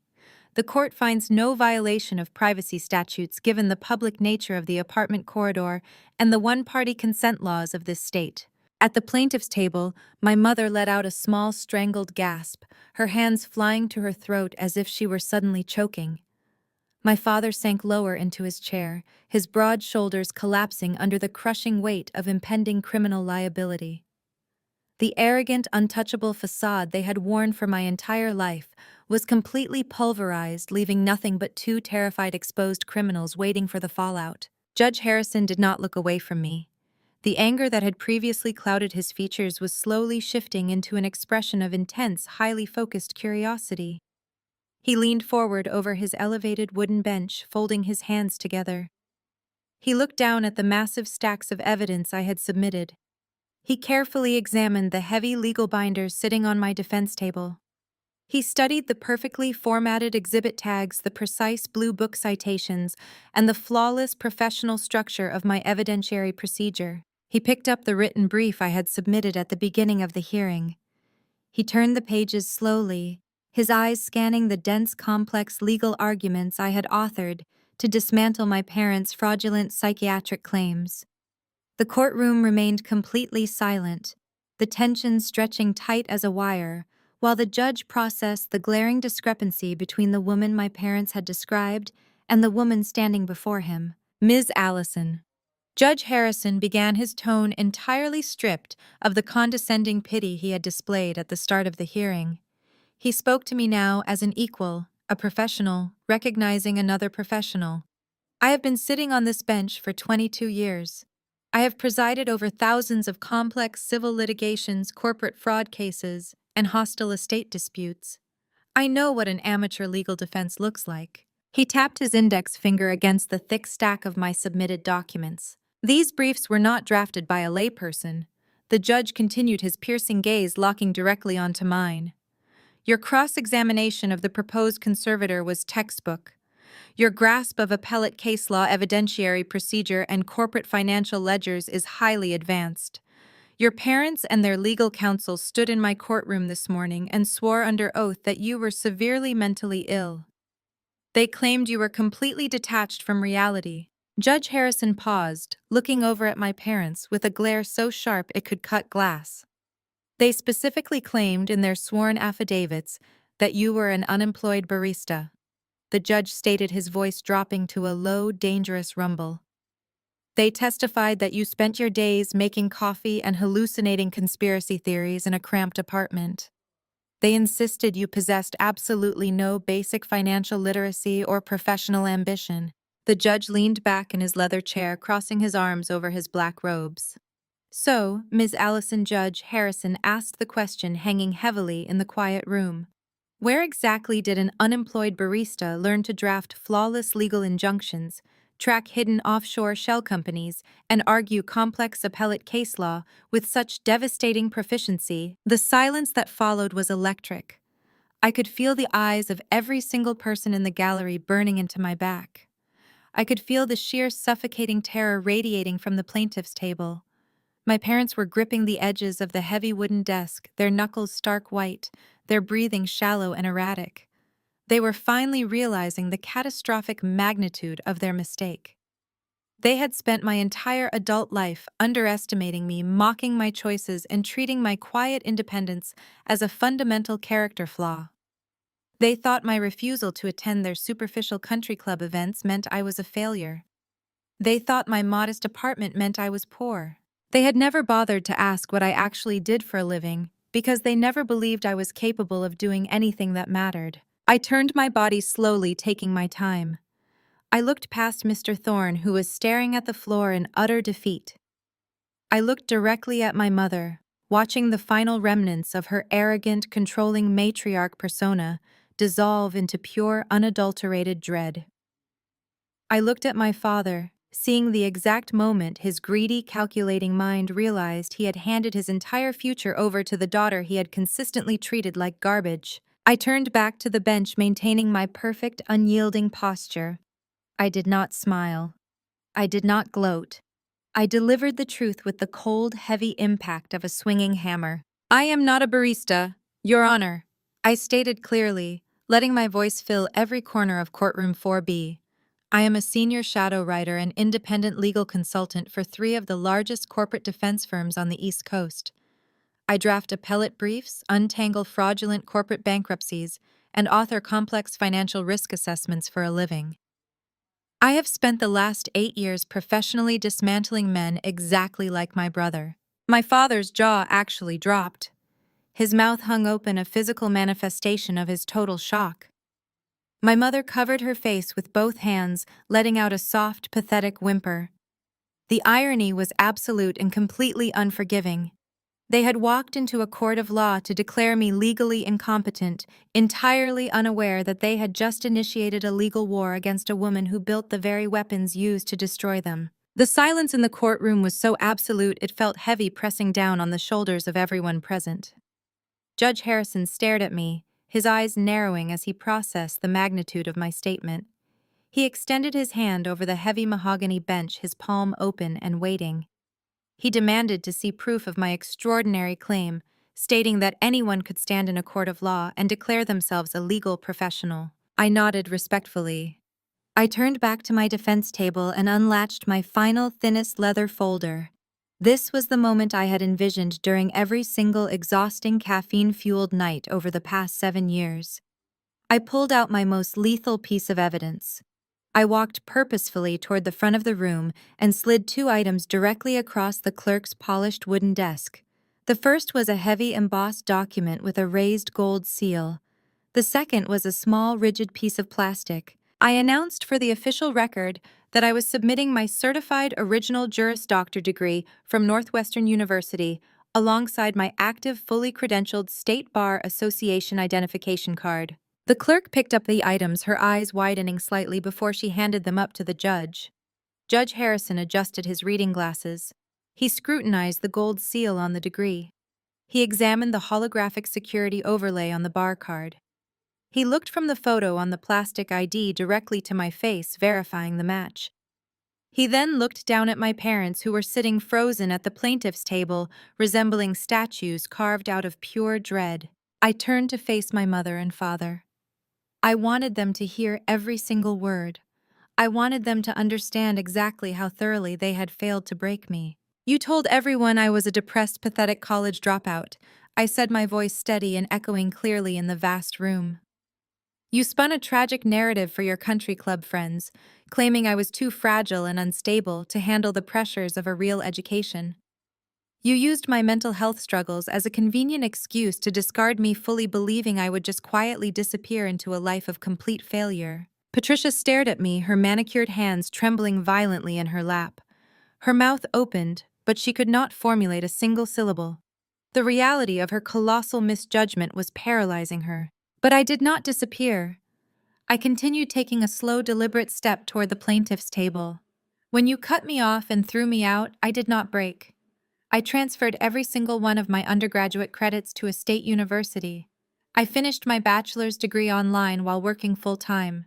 And then I took the LSAT. I scored in the 99th percentile. I applied to law school, and I was accepted." My father, Richard, gripped the edge of the table so tightly his knuckles looked as though they might burst through his skin.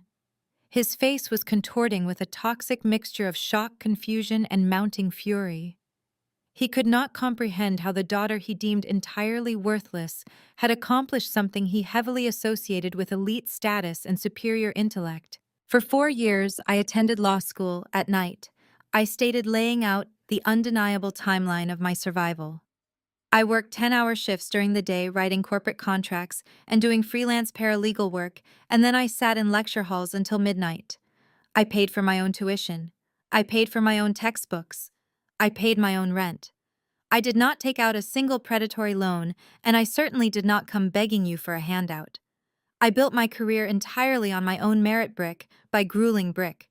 Mr. Thorne, the highly paid attorney my parents had hired to destroy me, was now actively massaging his temples. He was looking at his own clients with a mixture of disbelief and intense professional anger.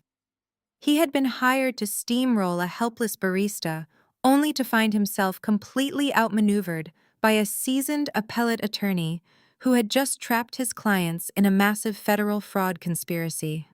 He knew his career was teetering on the edge of a cliff.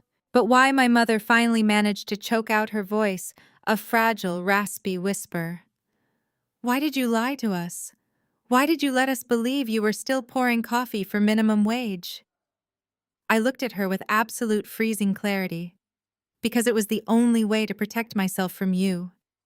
The blunt honesty of my answer hung in the air like a physical strike. "If you had known I was a successful corporate attorney making a 6-figure salary, you would have never left me alone," I explained, completely dismantling her feigned maternal injury. "You would have immediately demanded that I fund Bradley's lavish, catastrophic lifestyle. You would have expected me to bail out his failing tech company. You would have used guilt, emotional manipulation, and family obligation to drain my bank accounts, just like you drained Grandpa's trust. I let you believe I was an impoverished barista, because as long as you thought I was a failure, I was utterly useless to you financially. My supposed failure was my absolute best defense against your greed." A sharp gasp rippled through the public gallery. The few remaining journalists and legal clerks observing the hearing were furiously taking notes. The narrative had completely flipped. The helpless, mentally ill scapegoat was gone.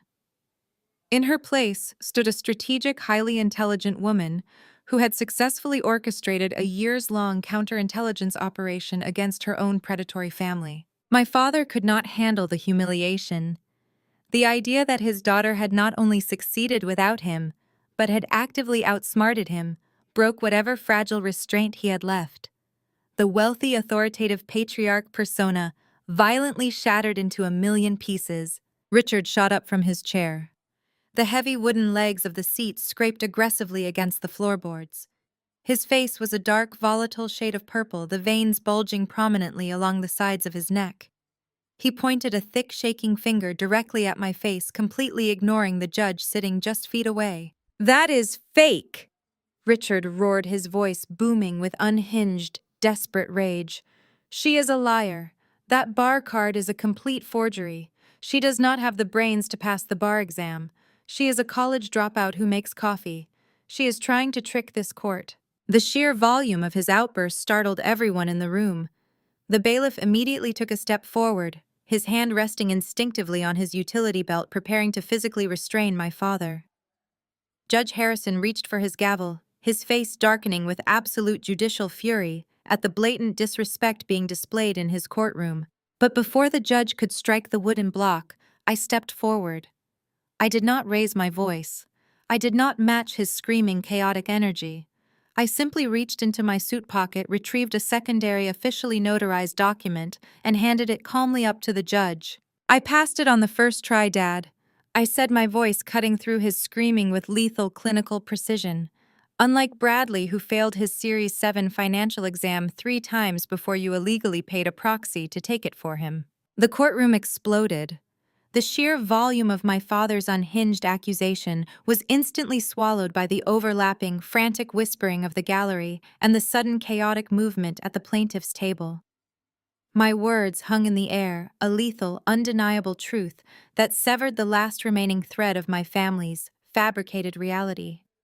Judge Harrison brought his wooden gavel down with blinding force.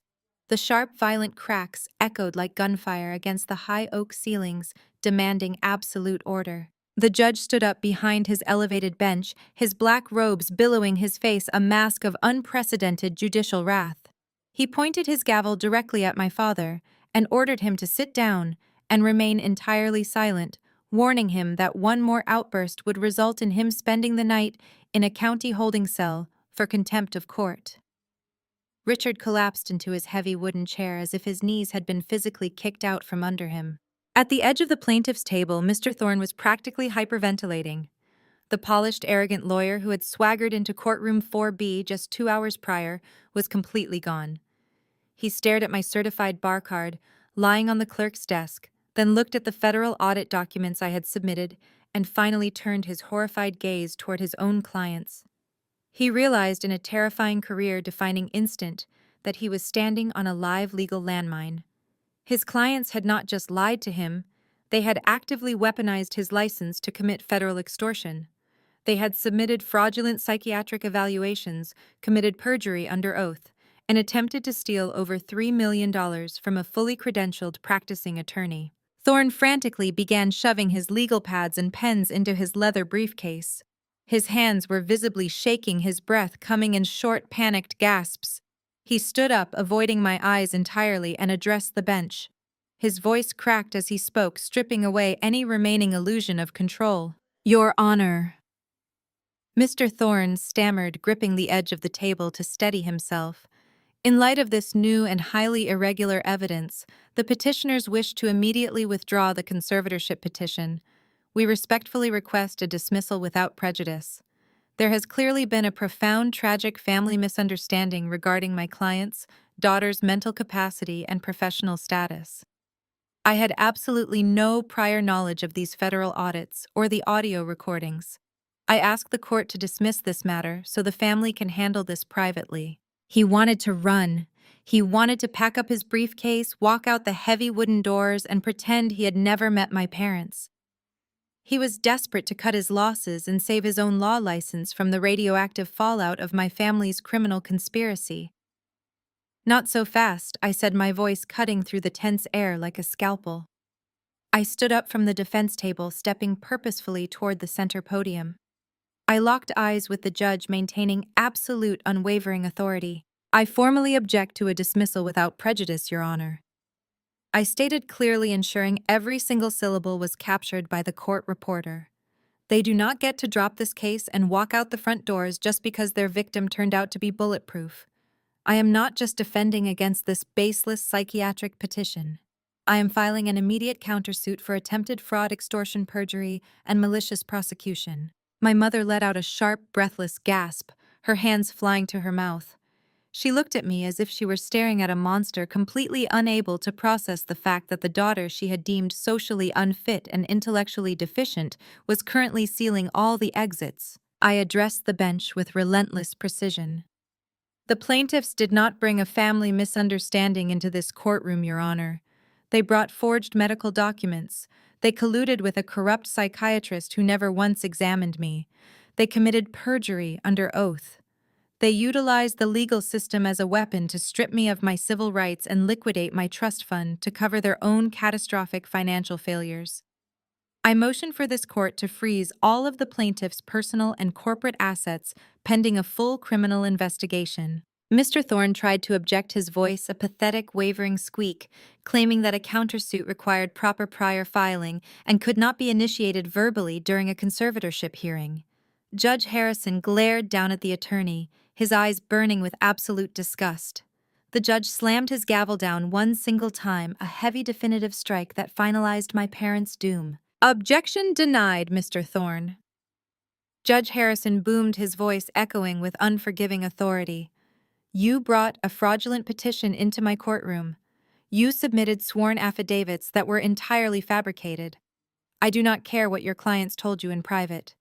You are an officer of the court, and your firm is now actively implicated in a multi-million-dollar extortion scheme.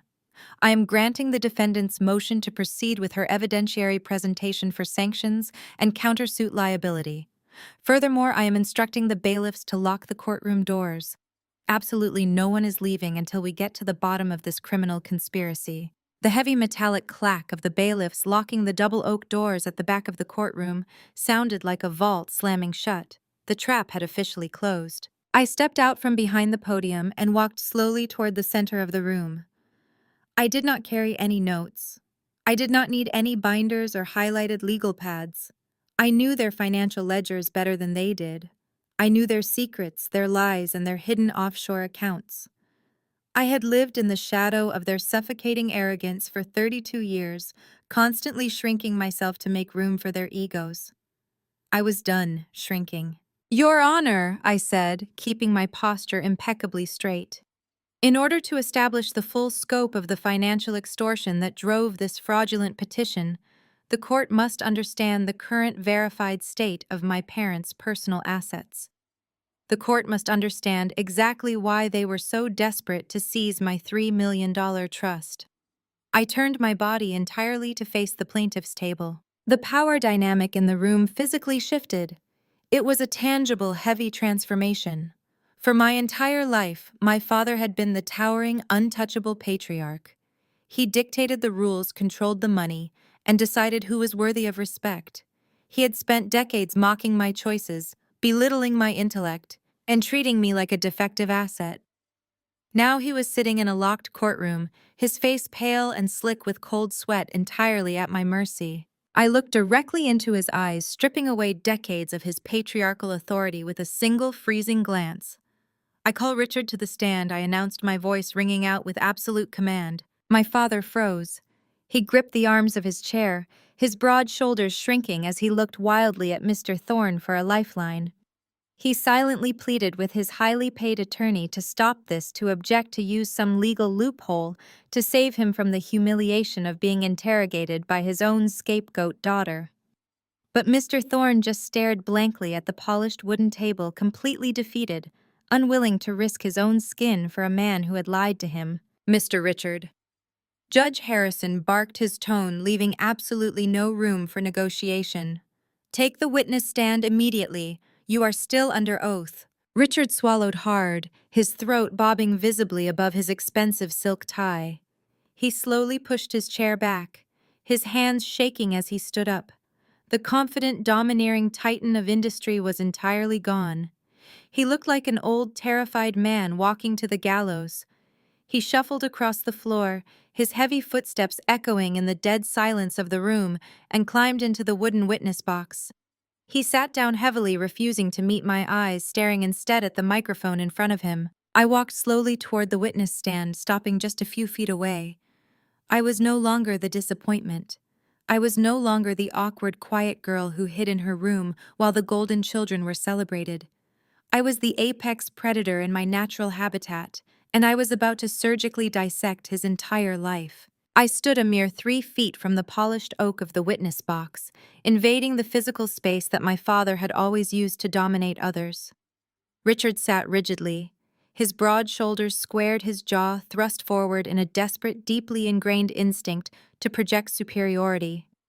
He adjusted his expensive silk tie, attempting to look like the wealthy, untouchable patriarch he had played for decades. But his hands betrayed the facade. They were trembling violently, his knuckles knocking against the wooden railing. He quickly shoved his hands into his lap, interlacing his fingers so tightly that the skin turned a sickly, bloodless white. He refused to look at me, keeping his gaze fixed firmly on the brass microphone positioned in front of him. "State your full name for the court record," I said, my voice echoing with a cold, unyielding authority that had never existed in our childhood home. He clenched his jaw, the muscle ticking visibly under his skin. "Richard Thomas Sterling," he muttered, his voice lacking its usual booming theatrical resonance. "And your relationship to the defendant," I pressed, forcing him to acknowledge the reality of the situation. "I am your father," he snapped, shooting a brief venomous glare in my direction. I did not react to his anger. I simply walked back to my defense table and picked up my third heavily tabbed legal binder. The sharp snap of the metal rings opening echoed loudly in the silent, locked courtroom. I pulled out a stack of documents, handing the copies to the bailiff to distribute to the bench and the completely paralyzed Mr. Thorne. "Let us discuss the origin of the assets you are actively attempting to seize through this conservatorship," I stated, stepping back to the center podium. "Your Honor, I submit Exhibit F, the certified fully executed estate documents and final will of Arthur Sterling, my late grandfather." I turned back to Richard. "You filed a sworn affidavit with this court stating that the $3.2 million in my accounts was a family asset, a sum of money that I somehow mismanaged or illegitimately hoarded away from your rightful control. Is that correct?" Richard shifted his weight, his eyes darting toward Judge Harrison, who was already scrutinizing the estate documents with a lethal focus. My father cleared his throat, attempting to summon his country club bravado. "It was a misunderstanding in the estate planning," Richard said, his tone dripping with forced condescension. "My father, your grandfather, was not in his right mind during his final months. He made an error in the asset distribution.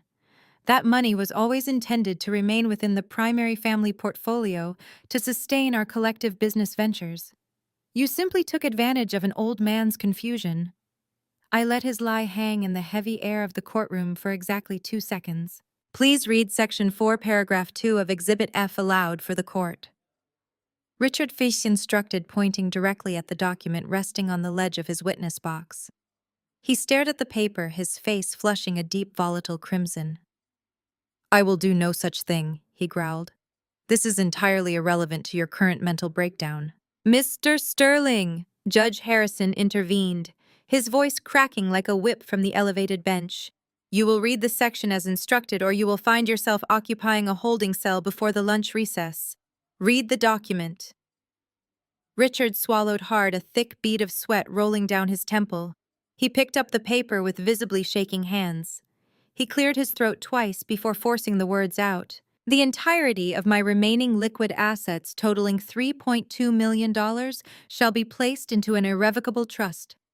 Richard read, his voice dropping into a humiliated, raspy whisper. "The sole and exclusive beneficiary of this trust shall be my granddaughter, Allison Sterling. I explicitly and intentionally exclude my son Richard Sterling from any portion of this inheritance and revoke any prior power of attorney granted to him." I stepped away from the podium, closing the distance between us once again. "He explicitly and intentionally excluded you," I repeated, ensuring the words embedded themselves perfectly into the court record. "He did not make an error. He did not experience a lapse in judgment. He actively legally barred you from touching a single cent of his money. And for the last 5 years you have spun a fictional narrative to your friends and colleagues claiming I stole from you.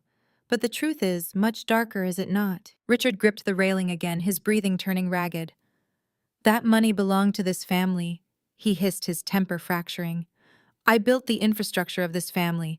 I deserved that capital to secure our legacy." "You are highly concerned with legacy," I countered smoothly, pulling another stack of heavily stamped financial ledgers from my folder. "Let us examine exactly how you managed the legacy while my grandfather was still alive." "Your Honor, I submit Exhibit G. These are certified historical bank statements from Arthur Sterling's primary retirement accounts spanning the 5 years immediately preceding his death. I watched as the bailiff handed the documents to the judge. Mr. Thorne did not even reach for his copy.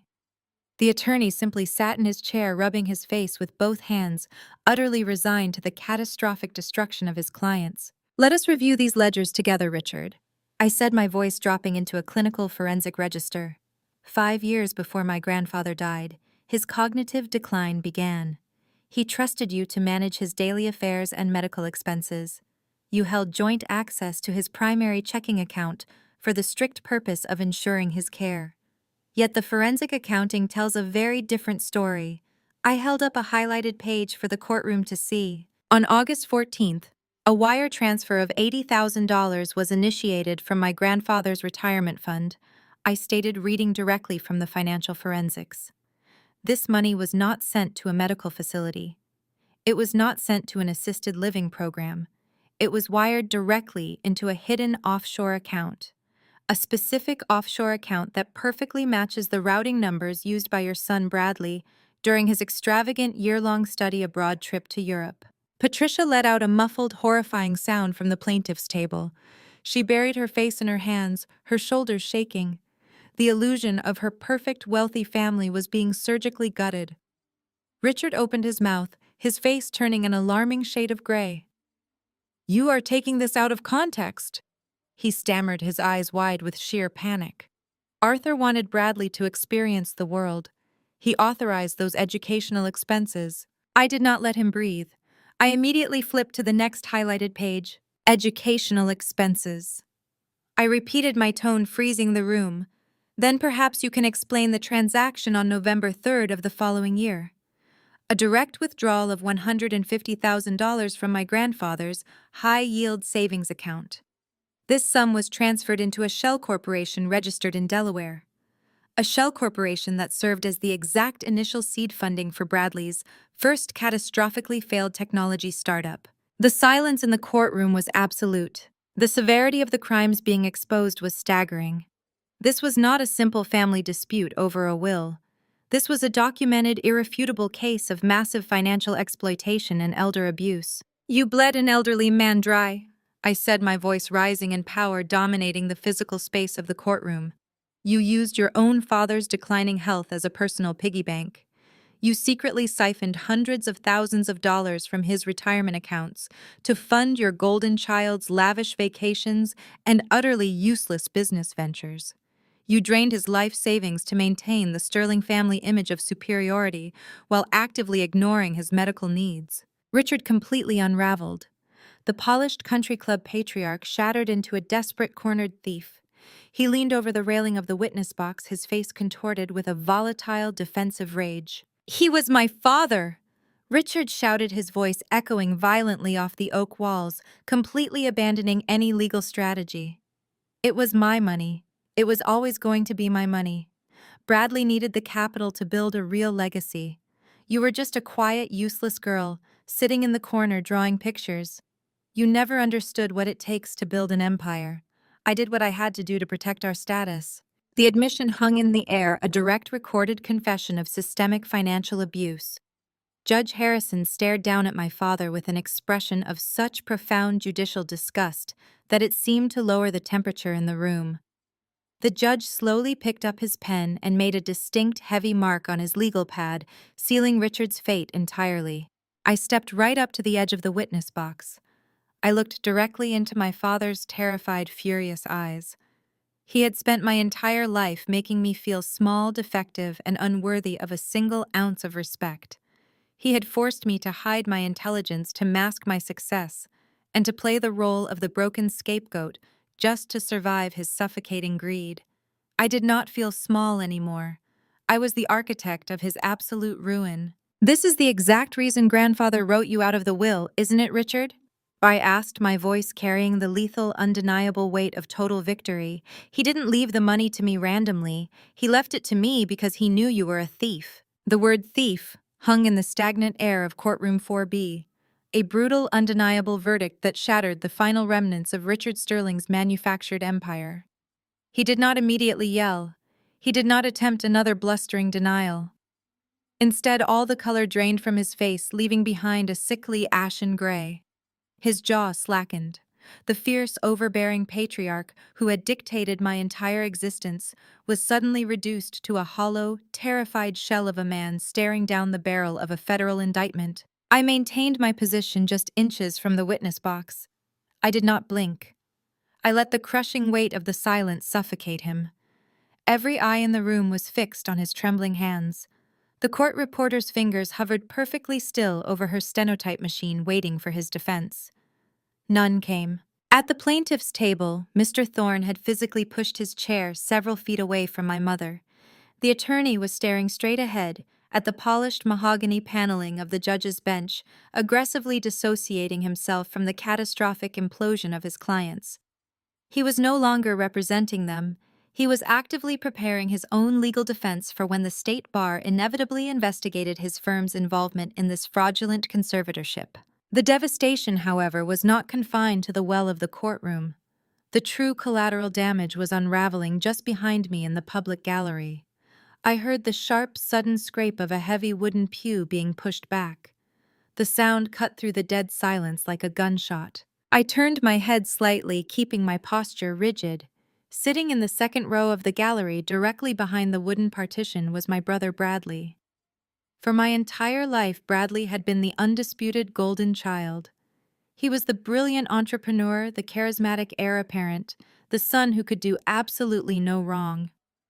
He had swaggered into this courtroom earlier that morning wearing a bespoke Italian suit, flashing his perfect smile, fully expecting to watch his sister be declared legally incompetent so he could claim my $3 million trust fund to bail out his failing lifestyle. Now Bradley was slumped forward, his face buried in his hands. He was hyperventilating.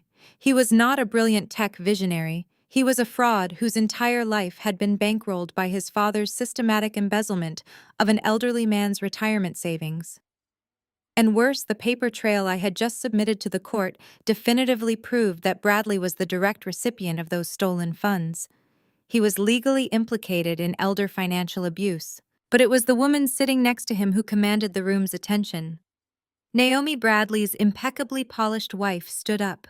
Her face, usually a masterclass in composed, wealthy indifference, was contorted in sheer, unadulterated horror.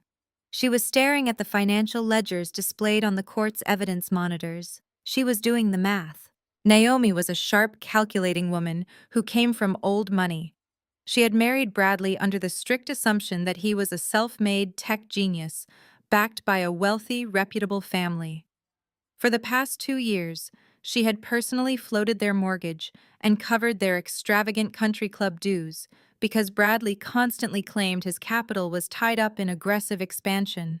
She had believed his endless excuses about delayed investor payouts and temporary liquidity issues. Looking at the indisputable forensic evidence I had just presented, the devastating truth crashed down on her.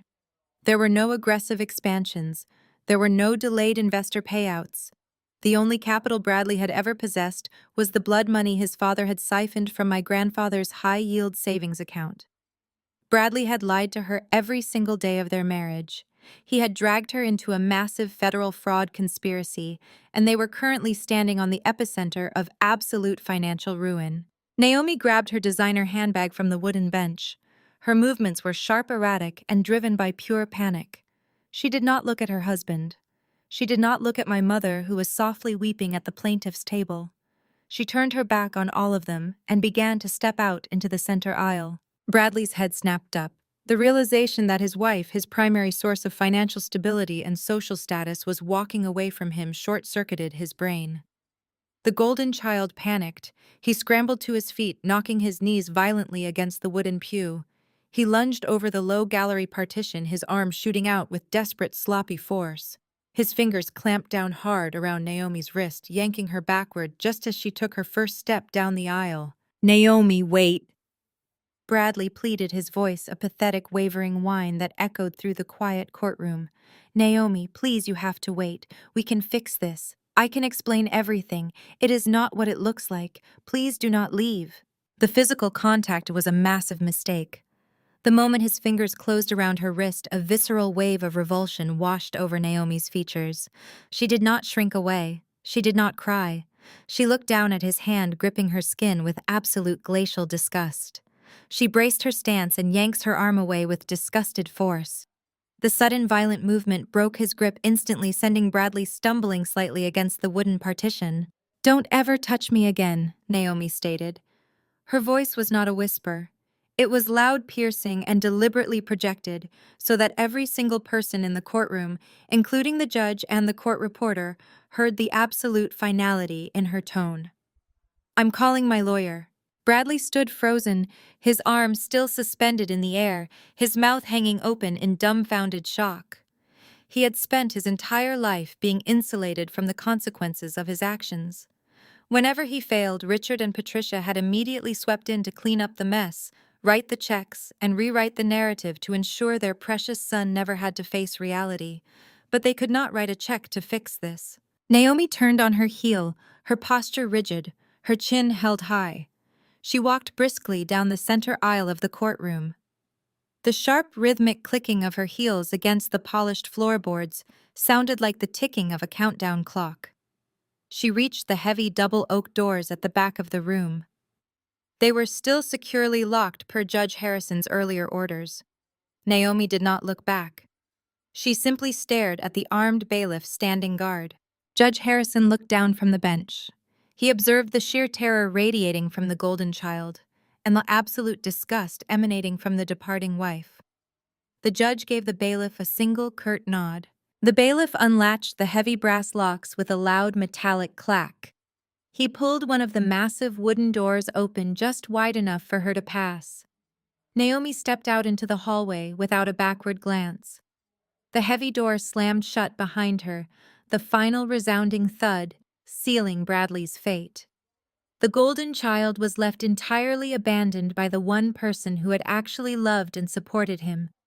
He sank back down onto the wooden pew, completely broken, burying his face in his hands as quiet, pathetic sobs began to shake his shoulders. I turned my attention back to the witness stand. Richard had watched the entire exchange unfold. He had watched his perfect daughter-in-law walk out the door. He watched his beloved, highly protected son crumble into a weeping, humiliated mess in a public gallery. He looked down at the devastating paper trail of his own embezzlement resting on the ledge in front of him. He was entirely cornered. The carefully constructed fortress of the Sterling family legacy had been incinerated in less than 20 minutes. There were no more lies to tell. There were no more scapegoats to blame. A normal man might have felt remorse. A normal father might have lowered his head, apologized for his crimes, and begged for mercy. But Richard Sterling was not a normal man. He was a malignant narcissist who had just been forcefully stripped of his power, and his reaction was one of pure, unadulterated venom. His face flushed a violent, dangerous red. The veins in his forehead throbbed against his skin. He gripped the wooden railing of the witness stand, pushing himself up until he was leaning aggressively over the edge, looming toward me. He did not look at the judge. He did not look at his useless lawyer. He locked his furious, bloodshot eyes exclusively on me. He raised his right arm, pointing a shaking finger directly at my face. Spittle flew from his lips as his rage finally boiled over into a full, uncontrollable eruption. "We gave you life!" Richard roared, his voice tearing through the courtroom with a terrifying primal intensity. "You owe us everything. You're an ungrateful, selfish anomaly." His words slammed against the high oak walls of the courtroom, vibrating with a venomous, desperate energy. The silence that instantly followed his outburst was suffocating. Every clerk, every bailiff, and every journalist in the gallery held their collective breath. Judge Harrison gripped his wooden gavel, his knuckles white, but he did not strike it. He let the raw, ugly truth of my father's character hang naked in the sterile air of the room. Richard stood half out of the witness box chest, heaving his face a terrifying mask of cornered rage. I did not flinch. I did not step back. I looked at him dead in the eye, feeling an absolute glacial calm wash over my entire body. "You gave me life," I repeated, my voice dropping to a low, lethal register that carried to every corner of courtroom 4B. "And then you spent the next 33 years trying to make me regret it." I took a deliberate step closer to the wooden railing of the stand. I was not yelling. I did not need to raise my voice to match his chaotic desperation. I had the truth, and the truth is the heaviest weapon in any room. You did not raise a daughter, Richard. You managed a liability. From the time I was a little girl, you instituted a systematic, calculated campaign of emotional starvation. I delivered a surgical breakdown of my existence in his household. If I earned a perfect grade, you asked why I was not participating in more extracurriculars. If I won an art competition, you mocked it as a frivolous waste of time because it did not align with your rigid corporate definition of success. You and Patricia created an environment where love was a currency tightly controlled and exclusively distributed to Bradley. I was the designated receptacle for every frustration, every failure, and every ounce of toxicity this family produced. At the plaintiff's table, my mother pressed both hands against her mouth, a stifled sob shaking her shoulders. She could not look at me. She could only stare blindly at the polished wood in front of her as I dismantled the illusion she had spent decades protecting. You gaslit me into believing my basic needs were character flaws. I continued, my gaze locked onto Richard, who was slowly sinking back into his chair as the adrenaline of his outburst evaporated into pure terror. When I expressed hurt, you told me I was overly sensitive. When I pointed out your blatant favoritism, you told me I was delusional. You systematically eroded my grip on reality until I genuinely believed I was the broken one. You convinced me that my anxiety and my depression were inherent defects, rather than the direct psychological toll of surviving your constant emotional abuse. I paused, letting the weight of those 33 years settle over the court. The gallery was dead silent. The court reporter typed furiously, permanently cementing my father's failures into the public record. But your ultimate betrayal was not the emotional starvation, I stated, my voice hardening into a blade of pure ice. It is the sheer breathtaking audacity of what you attempted to do today. You walked into a court of law and weaponized the very mental health struggles you caused. You brought a fraudulent psychiatric petition before this judge, under the guise of paternal care. You stood under oath and swore I was a danger to myself. You tried to legally strip me of my bodily autonomy, my civil rights, and my independence. And you did it all because you mismanaged your stolen funds and desperately needed a fresh bank account to drain. Richard opened his mouth to speak, but nothing came out. His lips moved soundlessly. The color had completely left his face, leaving him looking hollow-aged and utterly defeated. He looked toward his attorney, but Mr. Thorne had completely turned his back to the witness box, busying himself with putting his laptop into his briefcase. There was no rescue coming. You thought I was weak because I chose peace over fighting with you, I said, delivering the words with a deadly calm that made Richard physically flinch. You mistook my silence for stupidity. But while you were busy buying luxury cars with money you didn't have to impress people who don't care about you, I was building an impenetrable fortress. I stepped away from the witness stand and walked back to the center podium, addressing the judge while keeping my attention firmly on the man in the box. I spent 7 years sitting in the shadows of this family. I explained the reality of my long game finally coming to light. While you were hosting lavish country club dinners funded by a dead man's retirement account, I was in law school learning exactly how to track shell companies. While you were throwing thousands of dollars at Bradley's doomed startup ventures, I was studying federal tax codes, evidentiary procedure, and appellate jurisdiction. I did not just survive your abuse, Richard. I engineered a trap so perfectly calibrated to your arrogance that you walked right into it without ever checking the floorboards. I reached into my final folder on the podium and pulled out a single neatly stapled packet of documents. It was not thick, but it was the most dangerous piece of paper in the room. I handed it to the bailiff, who immediately carried it up to Judge Harrison. You called me an ungrateful anomaly, I said, looking back at my father. You screamed that I owe you everything. I let a cold, unforgiving smile touch my lips. I owe you nothing, I stated, the finality in my voice ringing like a closing bell. But you owe the IRS $400,000 in back taxes for the money you embezzled from Grandpa. And I already forwarded these exact files to the Federal Fraud Division yesterday morning. The courtroom practically vibrated with the impact of the statement. At the plaintiff's table, my mother let out a shrill, piercing wail, finally collapsing completely across the desk. Behind me in the gallery, Bradley let out a sickening groan, pulling his knees up to his chest as he rocked back and forth on the wooden pew. The lifestyle they had brutally defended, the status they had worshipped above their own flesh and blood, was mathematically and legally dead. Judge Harrison looked at the federal tax forms I had just submitted, then looked down at my father. The judge did not display an ounce of pity. "Mr. Sterling," Judge Harrison said, his deep voice slicing through the sounds of my mother's weeping. "Based on the overwhelming, irrefutable evidence presented today, I am not only denying your petition for conservatorship with extreme prejudice, but I am also freezing all personal, corporate, and trust assets tied to your wife's name, and your son's name, effective immediately." The judge picked up his gavel, holding it high. "I am forwarding the entirety of this court record, along with the audio recordings and forensic ledgers provided by the defense, directly to the district attorney's office for criminal prosecution. You are not leaving this courthouse as a free man today. Bailiffs take Mr. Sterling into custody for immediate processing on charges of perjury, attempted fraud, and suspected elder financial abuse." The heavy wooden gavel slammed down. The sound was deafening, absolute, and utterly perfect. Two armed bailiffs immediately moved toward the witness box. Richard did not fight them. He did not scream or point his finger or demand to be treated with respect. He simply stood up, his hands shaking so badly he could barely keep them at his sides, and allowed the officers to grip his arms. As they led him out of the wooden box and toward the side door of the courtroom, he looked at me one final time. There was no arrogance left. There was only the shattered, hollow realization that the daughter he had spent 33 years trying to bury had just buried him instead.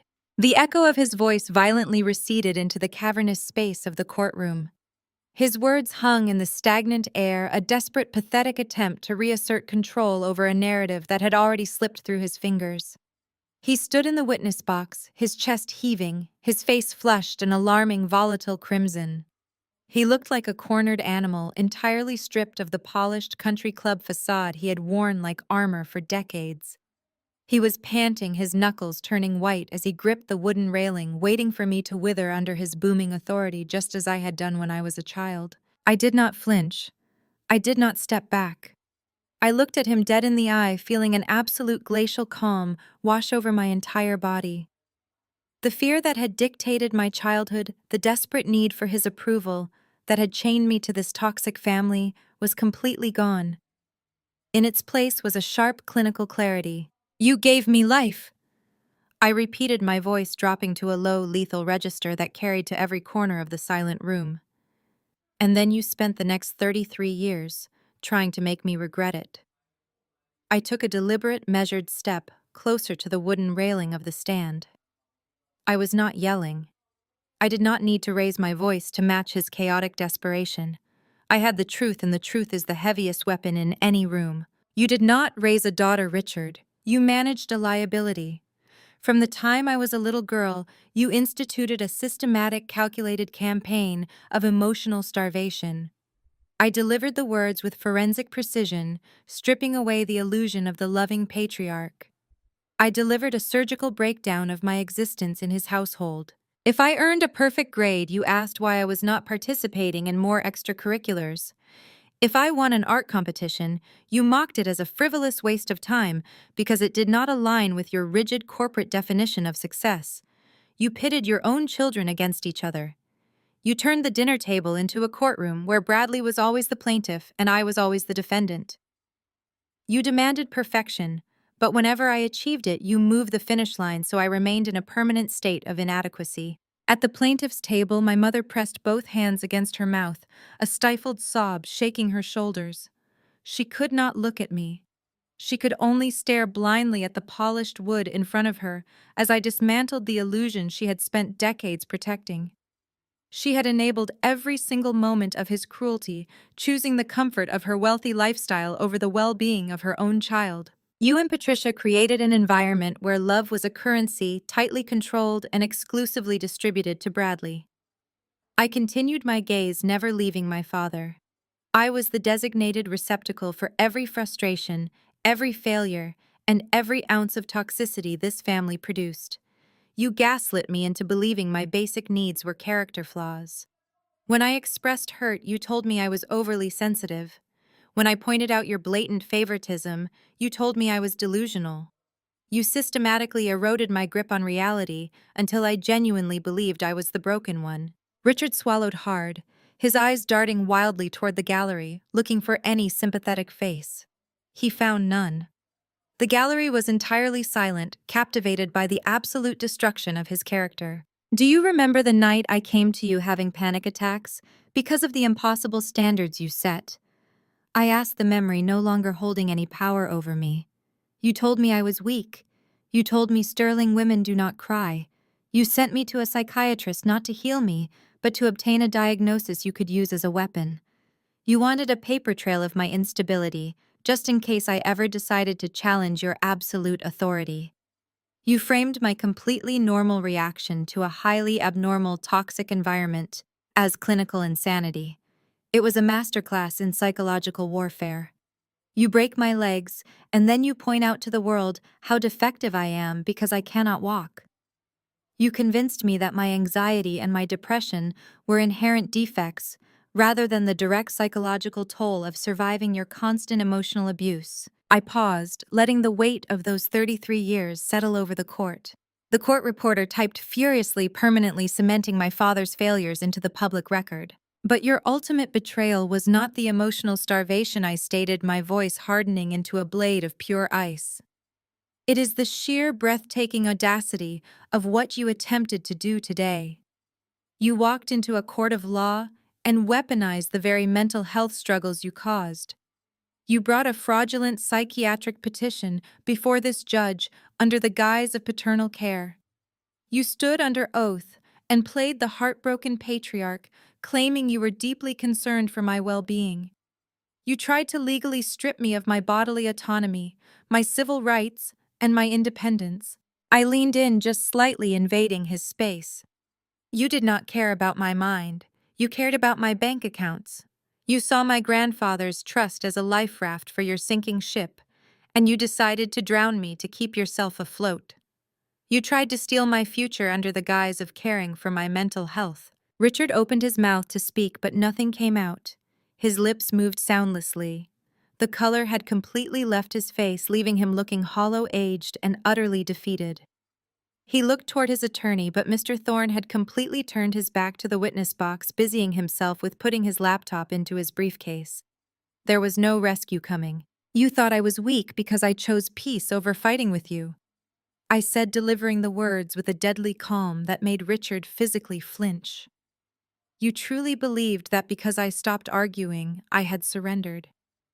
You saw me sitting quietly in the corner at holiday dinners, sketching in my notebooks, avoiding your aggressive interrogations, and you thought you had successfully broken my spirit. You mistook my silence for stupidity. I stepped away from the witness stand and walked back to the center podium, addressing the room while keeping my attention firmly on the man in the box. What you failed to realize is that observant people see everything I explained, the reality of my long game finally coming to light. I watched you sweat when the market dipped. I watched you take private phone calls in the study. I watched you funnel cash into Bradley's accounts to cover up his catastrophic business failures. I watched the math stop making sense. When grandfather passed, you assumed I was too foolish to understand the complexities of estate law. You handed me heavily redacted ledgers and expected me to accept them with a grateful smile. I picked up the heavy legal binder from my table, the physical manifestation of my vengeance. But I'm not the naive girl you raised me to be. While you were busy buying luxury cars with money you didn't have to impress people who don't care about you, I was building an impenetrable fortress. I took those ledgers. I hired independent forensic accountants. I traced the wire transfers. I mapped the routing numbers. I tracked the exact flow of capital from Arthur Sterling's hard-earned legacy directly into your fraudulent shell corporations in Delaware and the Cayman Islands. I stared directly into his terrified eyes. Every time you sneered at my career, every time you demanded I hand over my power of attorney to you, I was quietly compiling a dossier of your federal crimes. I did not just survive your abuse, Richard. I engineered a trap so perfectly calibrated to your arrogance that you walked right into it without ever checking the floorboards. I reached into my final folder on the podium and pulled out a single neatly stapled packet of documents. It was not thick, but it was the most dangerous piece of paper in the room. I handed it to the bailiff, who immediately carried it up to Judge Harrison. "You called me an ungrateful anomaly," I said, my tone echoing with absolute finality. "You screamed that I owe you everything." I let a cold, unforgiving smile touch my lips. "I owe you nothing," I stated, the words ringing like a closing bell. "But you owe the IRS $400,000 in back taxes for the money you embezzled from Grandpa. And I already forwarded these exact files to the Federal Fraud Division yesterday morning."